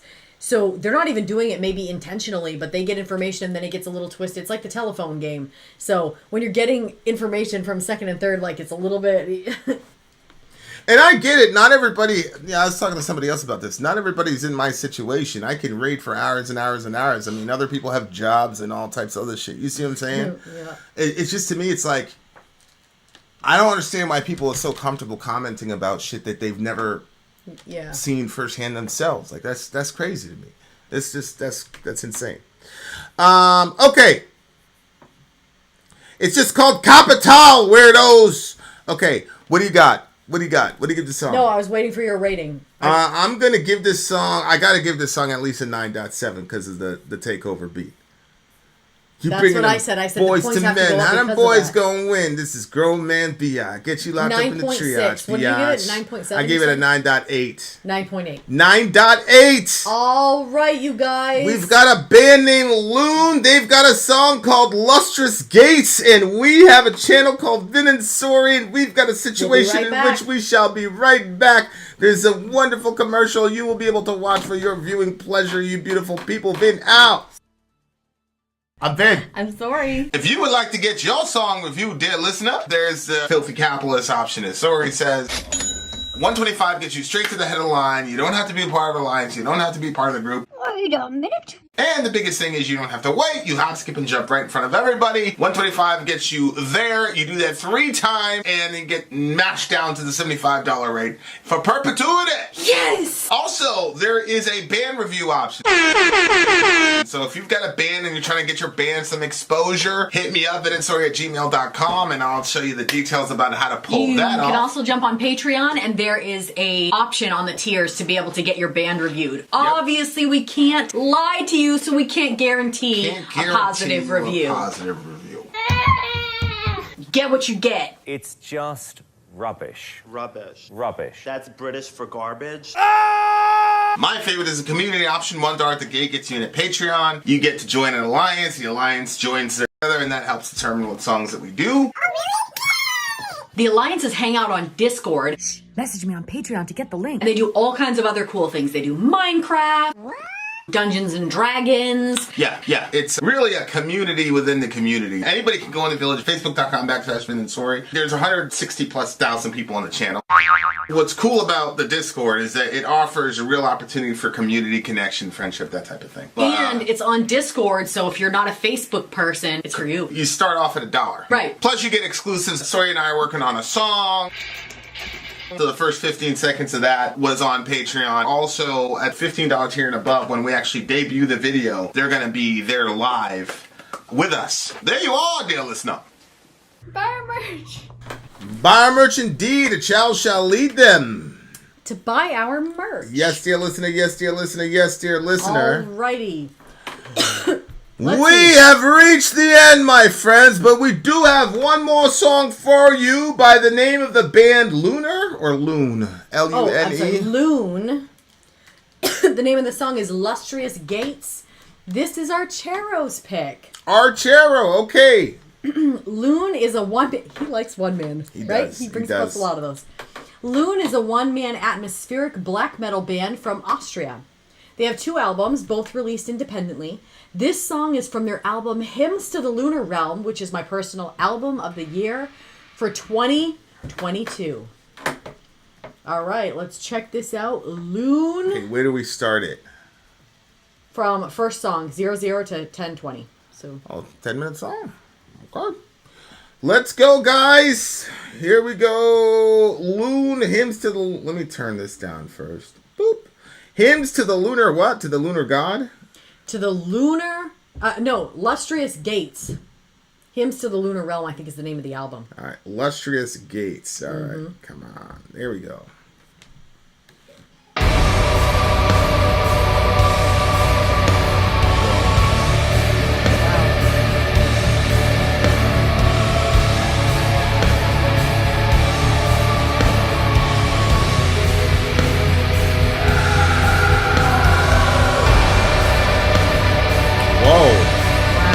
Epic!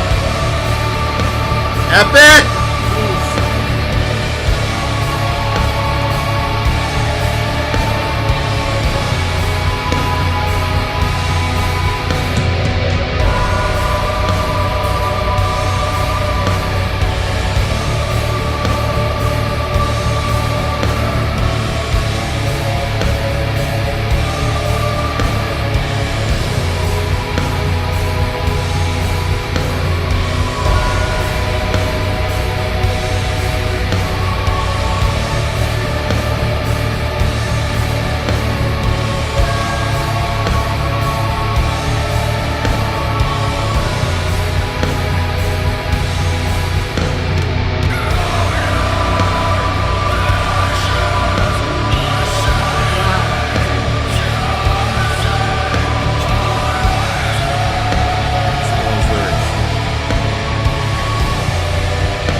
thoughts on this?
That was beautiful.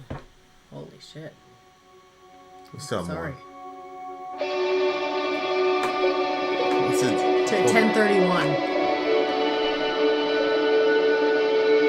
He said the 1020, but I saw the thing said 1031 on the actual site.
Oh man, that was that song. Oh, that's a one-man band. That song almost didn't need any lyrics. Wow. See what I'm saying? Yeah. I agree. It was so epic. I always think about like, okay, if and when we get to play live, what do I want, like that opening like intro? You know how they play like a little intro track before the band like jumps on the stage? Yeah. Like, it would be some shit like that. Oh my word. Like, that is so epic. Yeah. That's like, yo, shit's about to go down. Yeah. Like, it was such a crazy, like, the way he did it. But, you know, he wanted to get something off his chest about, you know, nature and all the rest of it. He made it very beautiful and epic, so shout out to him. But nature and everything. Damn. That's not what I got from it. One-man band. All right, go for it. Yeah, to me, this was like... What do you mean? What? You don't see nature, golden ashes ascending to unseen horizons, fluctuating to an that aura of was... stellar sunlight. A celestial form of ethereal matter enlightens the silken curtains descending into the darkness of night, the lunar shadow that overcomes death. I mean...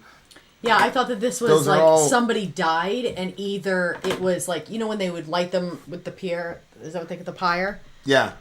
So golden ashes ascending to unseen horizons, or is it golden ashes in the sense of, you know, people say like we're made of stardust and stuff. Right. So somebody dies and they're ascending to the unseen horizons, fluctuating to an aura of stellar sunlight. I mean, it's entitled Lune, which I'm assuming is a reference to the moon. Right? Yeah. So it's about... Yeah, I mean, the only way that you can really see moon. golden ashes is if it's at night. Right, I'm saying he's singing about nature. Really? Well, considering the lunar shadow that overcomes death. Considering that the title of the song is Lune, referencing the moon. Mm-hmm. And you know, it's talking about sunlight, horizons. So the golden ashes ascending to the unseen horizons, what do you get from that? Well, that's just people are lighting a fire in the night sky. These are all nocturnal activities. So they're under the moon and they're sitting around a fire. But it just looks like fluctuating to an aura of stellar sunlight, a celestial form of ethereal matter enlightens the silken curtains descended into the darkness of night. So it's talking about the changeover from day to night. A celestial form of ethereal matter enlightens. That I'm saying is the moon. The silken curtains descended into the darkness of night. So it's almost like the curtains are like unveiling nighttime, unveiling the dark sky, and then there's the moon. So the next thing you hear is the lunar shadow that overcomes death. Brings a last gleam of sight, blinding light. Because that's an interesting way to put it, because darkness generally is a metaphor for death. And he's saying that the moon overcomes death because it's a light in the darkness. So in a sense, the fact that there's still a body of light that's still visible means that death can be overcome is the idea. Oh, wow.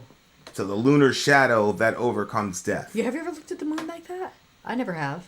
What? As a sign that... No. Of overcoming death. What did you think the song was about? I don't see how you could have... How it could have been anything else. Because, again, I thought that this song was about, like, an actual death. And that they were burning the person on the pyre, but it was at night during, like, the moon was up. Golden ashes ascending to unseen horizons because they're going up and they're going somewhere else through an aura of stellar sunlight. Like, so the person fluctuating to an aura. I thought it was just like the person crossing over from being the golden ashes that are ascending to crossing over to being part of the unseen. Like, that's... I see. A celestial form of ethereal matter enlightens. I thought that was like some angelic form or something came to bring the person and enlightens. So okay, that makes sense. That all makes sense. It was just so... I agree. Metallica comes out to this thing called Ecstasy of Gold, which is it's also very epic. It's like... yeah, that's the Ecstasy of Gold, and that's what Metallica comes out to. Okay. It's pretty epic, and I was actually thinking about that when I was saying like that would be my intro music. Really? I was thinking like this would be a good alternative to Orion, Ecstasy of Gold. Go ask the kids for help. Vin, You're missing the point of the song. The song is about the lunar, which is Greek word meaning Beatlesque musical journey ascending. I know. I started reading that comment, so I missed what you were saying right before it. And then I was like, what? Another Beatles joke? As lustrous and graceful as the armor of a knight, creatures of unlight will take one last shape. For the land is in shadows of transcendence until the next moon again will forsake to the stars the hymns of our last descendant. Woo! Man, these guys can write. You know what? Go ahead. Remember, as lustrous and grateful as the armor of the night, creatures of unlight will take one last shape, for the land is in shadows of transcendence. I don't know. Never mind. Okay. It was just unbelievable. The sounds were crazy. I think there was like a horn or a brass section at some point somewhere. Like, it's just a lot of like. This is favorite song of the night so far. Yeah, the vocal style. I'm looking for my phone. He had a really good vocal style. Program this song into my phone, but I can't find it. Don't worry, I'll get it. Vocal style was great too. It was like really. What do you give the song? I'm gonna give this one. This one was a 10 for me. I actually really like this one. I'm going to give this one a 9. At minimum, it's got to be a 9.8. Any song that makes my phone is a 9.8 at this least. This was a 10. I really liked it. I give this one a 9.9. Really, really, really good song. 9.9. Really good song. Woo. Okay, you guys. This was going to be the end because we had the imperishable Is Kai still here? I haven't seen Kai respond in a very long time.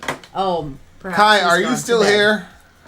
Let me see. Well, let me thank the Imperishable Flames for bringing us again another great stream. We were glad to come in because we haven't seen you guys in a while. So yeah, stuff's been a little bit crazy, a little bit busy, but a little bit hectic for us. But we're the type of people that get to say we get to go to work to relax. You know what I mean? Like we got to come up here, listen to some music, uninterrupted.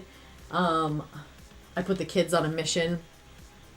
They're doing a bake-off, like a cook-off. Are they really? Because we've got chickens. Yeah. So because we have all those chickens. Yeah, so they're each going to do a meal using a chicken to see who can create the best meal. Who's going to win? Yep. That's going to be good. And we're gonna rate them. Is it like whoever wins gets to be loved? Like they can compete for our affections? Well, I mean, they know that. I didn't have to come right out and say it. Okay, they understand that if they do poorly, they will be loved poorly. Right. And if they do well, they will be loved well. They will be loved well. Excellent. Ridiculous. Okay, all right, guys. So, is Kai here? Yeah, he's here. I made sure. We actually have an extra song for you beautiful people from the big homie Kai. Do we talk about the occasion or what? To my knowledge, we were. To my knowledge, he had that little thing that you were looking at to be read. Okay, go ahead. Well, I don't have it like right on hand like you may. What do you mean like I may? Well, I saw you had it open for a second. Yeah, I didn't know it was going to be happening. This computer goes 2 let me miles bring an it hour, up. so just bring it up so we can read it, por favor.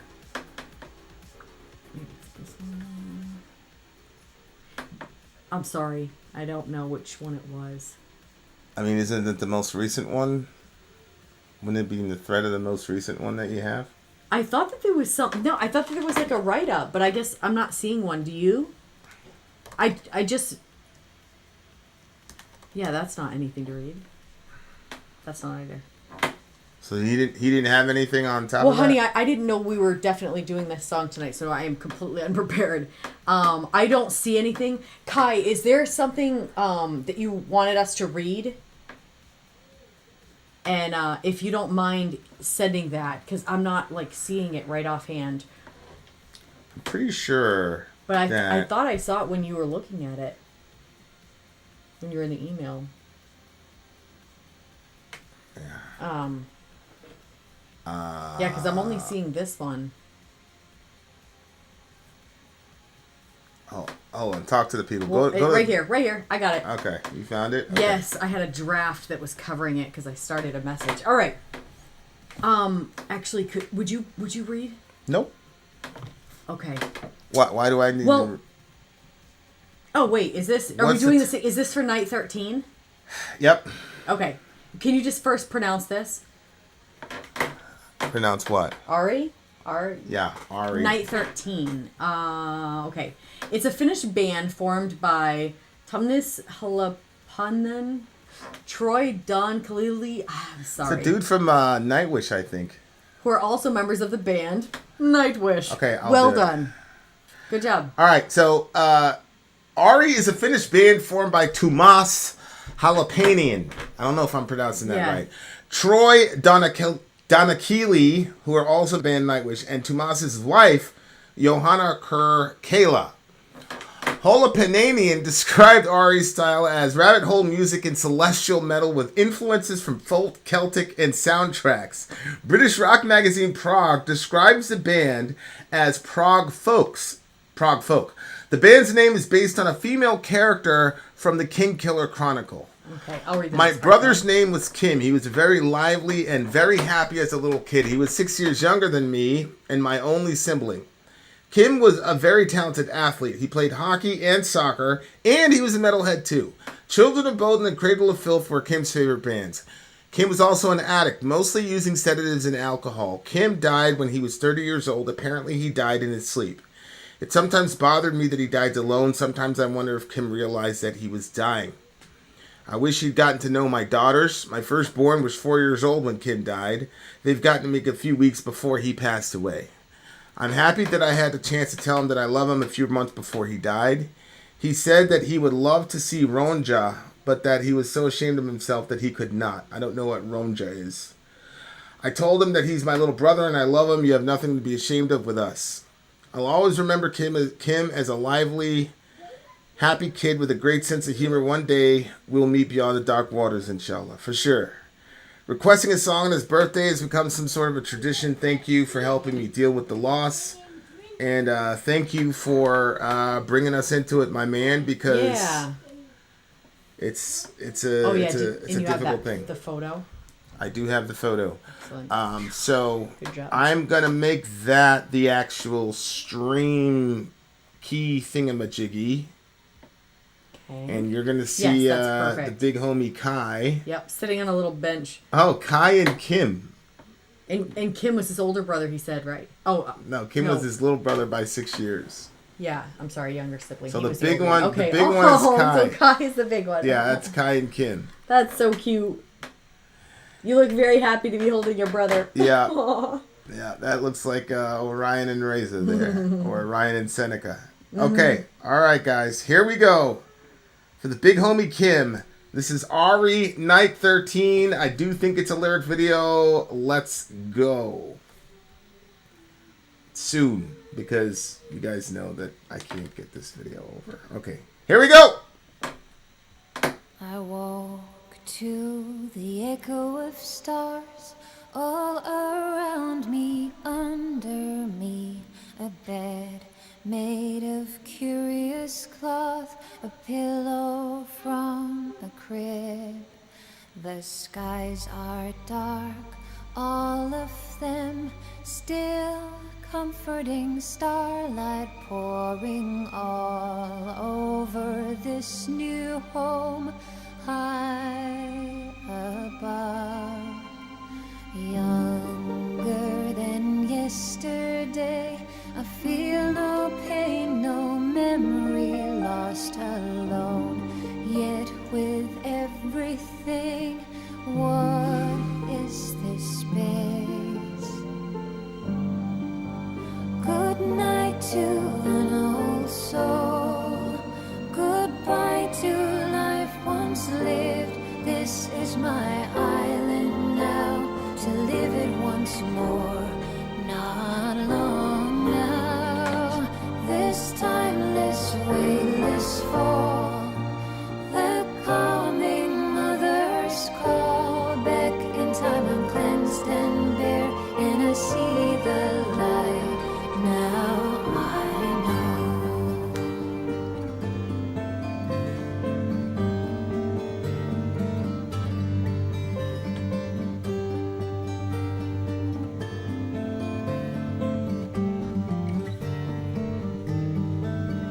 They left me with a softest bed, a whitest cloth for a waiting dead, a light to brighten the frequent night, an apple for a thirsty bite, a clean slate, a newborn mind, brightest blue, purple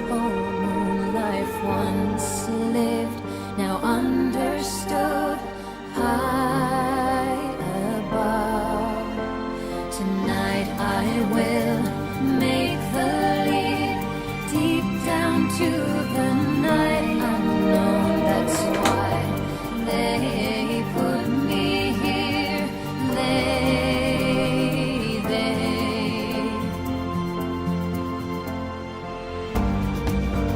Good night to Oh, I love that. goodbye to life once lived. This is my island now, to live it once more.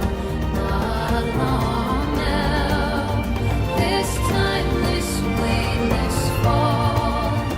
The coming mother's call. Back in time, I'm then stand there, and I see the light. Now I know. Good night to an old soul. Goodbye to life once lived. This is my island now, and I live it once more. Not long now. This time, this way, this fall. The coming mother's call. Back in time, I'm then stand there, and I see the light.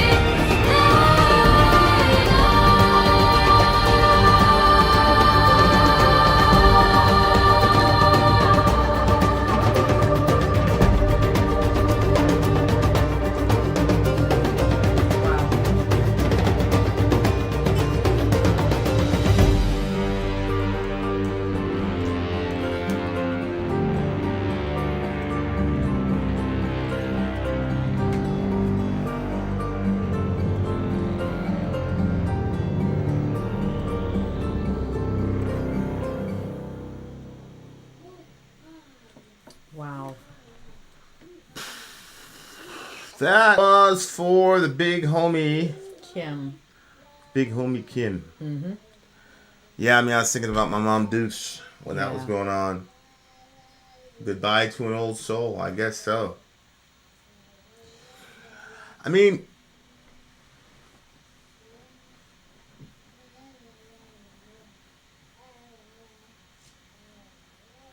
I'm very, very fortunate that there's never been a single conscious moment in my life when I did not believe that I would be with people that I loved forever. You know what I'm saying? Yeah. And like to be able to truly and like it's beyond belief for me. It's knowledge. Like it's you know there's what you can quote unquote prove to people on the outside. Right, like on the outside, and I understand like the desire for, hey, I'm not even saying there's anything wrong with it. I'm just saying like, I know. You see what I'm saying? I know, yeah. Like I know, dude. Yeah. I know him. Like it's the it's real. Go ahead. It's the truest true. It's like, I don't know. What. It's ultimate there's reality. no way to like, you know, like people are like, I can never unsee that. It's like the same thing like with That's God. so like true. I can never unknow that. I can That's never so unknow true. him. That's so true. It's That's such just- a good point. Yeah, like the what was it? Interstellar. Like I'm not gonna give away a lot of the themes, but like the main theme in the show, like they were trying to make an argument that love itself was some sort of. And of course, these people are physicalists, God bless them. But love itself was some sort of like the fabric that held time and space itself together. Right? And I think obviously that's like closer to the truth. Mm-hmm. But no, like love isn't some physical force in the world like gravity or something. I mean, that was kind of the argument they were trying to make. Like love is a force like gravity in nature, which of course, like, is true in certain senses, but not true in the direct way that they were saying in the movie. But that's besides the point. The point is that I understand what people say. People say it's wishful thinking because you love this person, you miss them, you want them to come back. So it's wishful thinking that you're going to have life after death or whatnot. But then it's like, do you truly and honestly believe that the depth of the power of those kinds of relationships or connections are purely physical? Like we used to, you remember Alex on the channel? Like I'd be like, all right, Bo, I love you. And he's like, well, the chemical reactions in my brain are giving me good feelings about you too. Because like, you have to physicalize everything because of this ridiculous materialist assumption that everything is derives from the physical world. Ridiculous argument. But like, do you honestly believe that feeling of love and devotion that you have are just simply chemical processes in the brain? And furthermore, what good is it when a person dies for us to have those processes? How does that help further humanity? Because a lot of times people are completely debilitated by the love and the loss of a loved one. So like, what's the evolutionary benefit in being completely ruined for the rest of your days by losing someone? Like, evolutionarily speaking, we should have evolved past that already. You know what I'm saying? Right. Because like it almost never has anything good, and there's never good ramification to it. Like for a person who has that kind of a wound for the rest of their life. I know I have them. You know what I'm saying? Like, the reason we have those wounds is because we were not meant to be separated from each other. That's the reason. And we are coming back to one another. We know that separation of love is the most unnatural event in the universe because, especially from our worldview, love is ultimate reality because we're Trinitarians. And so because we believe that God has always existed as a Trinity, Father, Son, Holy Spirit, and the thing that kept them all together was love. Love is like literally a divine force. If you love someone, that is being communicated to you from the nature of God himself. And so, to me, a more rational narrative to the depth of loss that we have and the desire to see people again is not because it's wishful thinking, but that it's the most natural thing in the world because it's true. In the same way that, I talk about this a lot, like if you're in an orphanage, kids are going to cry. And the reason kids cry is because all kids should have a parent that comes to the door to comfort them. Now, a person could say, you're just crying because you want wishful thinking of some sort of comfort. You want somebody to appear in the door and rescue you. Well, yes. Right. And so it doesn't mean that it's not true that can happen. It happens all the time. Just because it didn't happen with this kid doesn't mean that it's not going to happen for every other kid. You see what I'm saying? And the fact that it didn't happen for you means that a horrible tragedy happened, not that this is the way of the actual world. So you could imagine a kid that's from an orphanage pointing at another kid and saying, this is wishful thinking. There's no such thing as a mom. There's no such thing as parents. We're just here. We just ended up in this crib, in this room. And, from time to time we get fed and stuff, but we're just here, man. And like that's the kind of ideology that a lot of like secularism is giving us. It's just basically we just randomly popped up here. There's nobody superintending anything. There's nobody watching over you. There's nobody that's going to come through the door when you cry out for help and yada yada yada yada yada. That's such a cold. But they think that they're brave because they're facing reality, right? It's like what Christopher Hitchens talked about with blind, pitiless indifference. The universe is just blind, pitiless indifference. Or Bertrand Russell in the Freeman's Worship, in that essay where he talked about hopelessness is the only scaffold by which you can hang your idea of reality on, is hopelessness. Oh my gosh. Well, he's an atheist, and he understood that there's no real ultimate. Read it. Read Freeman's Worship. It's just a little essay by Bertrand Russell, but it's eminently depressing, but it's very consistent with their worldview. And I would just say that it might be wishful thinking that you're going to see your loved ones again, or it may be the most natural thing in the world. In the same way, when a kid cries for his mother, that's natural for that to happen. It also assumes that there's a mother to hear the cry, right? And so we know that in this world there are times and special situations where the mother can't come through for the kid, but we know that the universal crying of a child indicates the universality of motherhood, not the universality of wishful thinking among infants.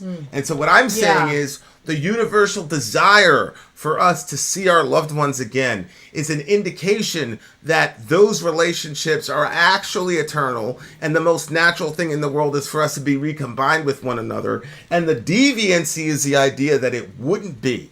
Yeah. That's the point, right? And so yeah, that's good. So that's where I am. That's where I am. Anytime I see something that's universally a phenomenon among human beings, it's a lot harder for me to just dismiss it as wishful whatever.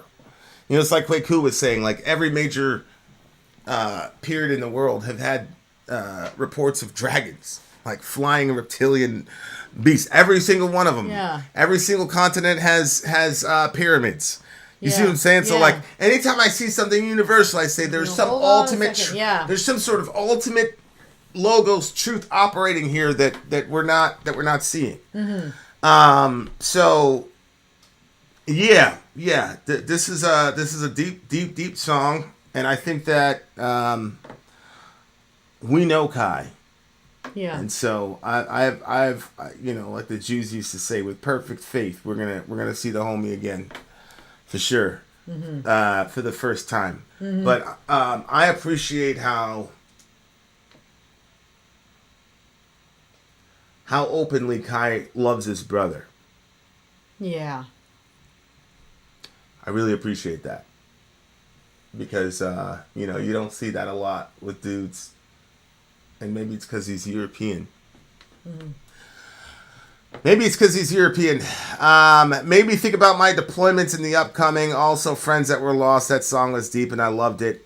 Thank you, Kai. Yeah. Yeah. To be honest, Vin, if I tuned you, I would tell him a few things about his script writing skills. Yeah. No, I'm with you. I'm with you on that, Amy, about God's script writing skills. I had an issue with God's script writing skills yesterday. I was reading something about what a trans person was going through, and I had a little moment with God, like, yo, how the fuck could you let that happen? How could you let that happen to that person? So it doesn't happen to me a lot, but I was caught off guard by what I read yesterday. Actually, you read it to me. So yeah, I'm with you on that one, Amy, for sure. Yeah, man. Really, really good song. Much love to everybody. That's the message. We are going to see each other again. God is here for everybody who will have him. I think, like, also, Kai, it's cool for us to be able to, like, take part in this. So I appreciate you giving us the opportunity to be able to kind of, like, be there for one of our friends and, you know, for whatever capacity that this video means to you. And everybody else. Yeah, exactly. Like all the people that, you know, that might hear this and could help out other people and stuff. So it's like, that's the thing. Like, can you take tragedy? Can you take things and make something of it? And like, I think that this is a really positive way of memorializing your brother and creating something positive out of something that is painful. I mean, this is what we're about. Yeah, exactly. This is what we're about. Exactly. So shout out to Kai. Shout out to Kim. And that's right, kids. Okay, now we're not gonna leave you, beautiful people, on a bad note. Children of what did he say? Children of Bodom was one of the bands of his brother. Is that what he said? Hold on. Did he say it was Cradle of Filth and Children of Bodom? I think. Right? I think I saw Children of Bodom. I thought for sure. Okay, right here. God Almighty! I gotta tell you, your computer is killing me. I know. I'm very sorry. Talk to the people. Okay, so this is we're gonna do. There's the battle video.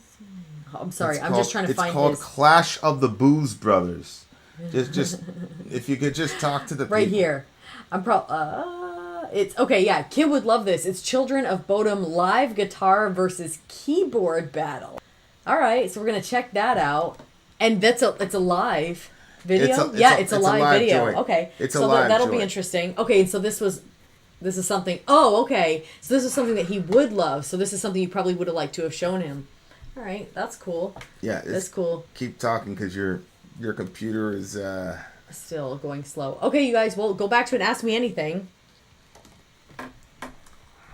Yeah, Davey. Davey says, shout out to Kai and to the people that made this stream possible. Yeah, and there was quite a few people. That's what I think is super cool about the Imperishable Flames streams, is that so many people come together and like, I'm telling you, friggin', yeah, you guys have it down to a friggin' system. Yeah, I know. With me, I love it. Like, you guys have, we have it in such a way that it's like, it's so much simpler. Like, when we first started it out, it was like so confusing to like make sure that everything was like in the right place. The but now Imperishable it's Flames, like, or yeah. just in general? Well, I mean, just in general, but also with the Imperishable Flames. It's like each person or like group, when you first start working with them, you don't know. Everybody has different personalities, but like we figured it out. We've got our we're in our groove now, so that works really good. All right, guys, here we go. This is Children of Bodom, Clash of the Booze Brothers.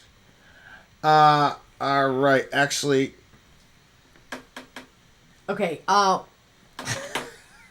Yeah, Dwayne, I'm not going to. Here's Amy's prayer to God so that they could. Don't read it. I will forgive you if you get me the diamond ranking in Fortnite. Oh my gosh. So don't do it, Sori. Okay. Ray's us 2, and whenever there's something that he doesn't agree with, like especially if it's like a rule I'm making or something, he'll go.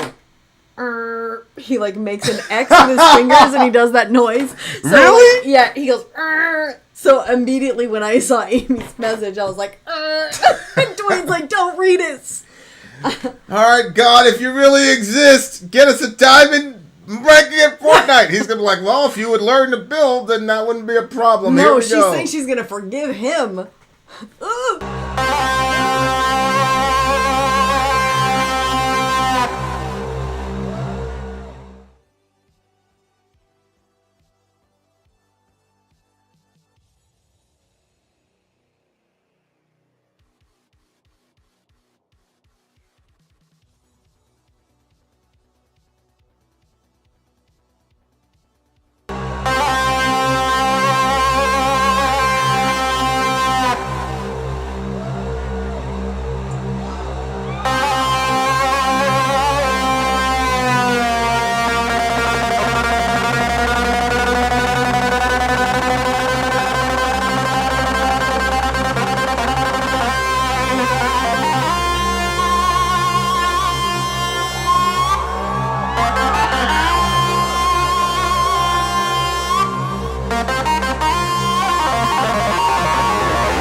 I'll tell you that, man.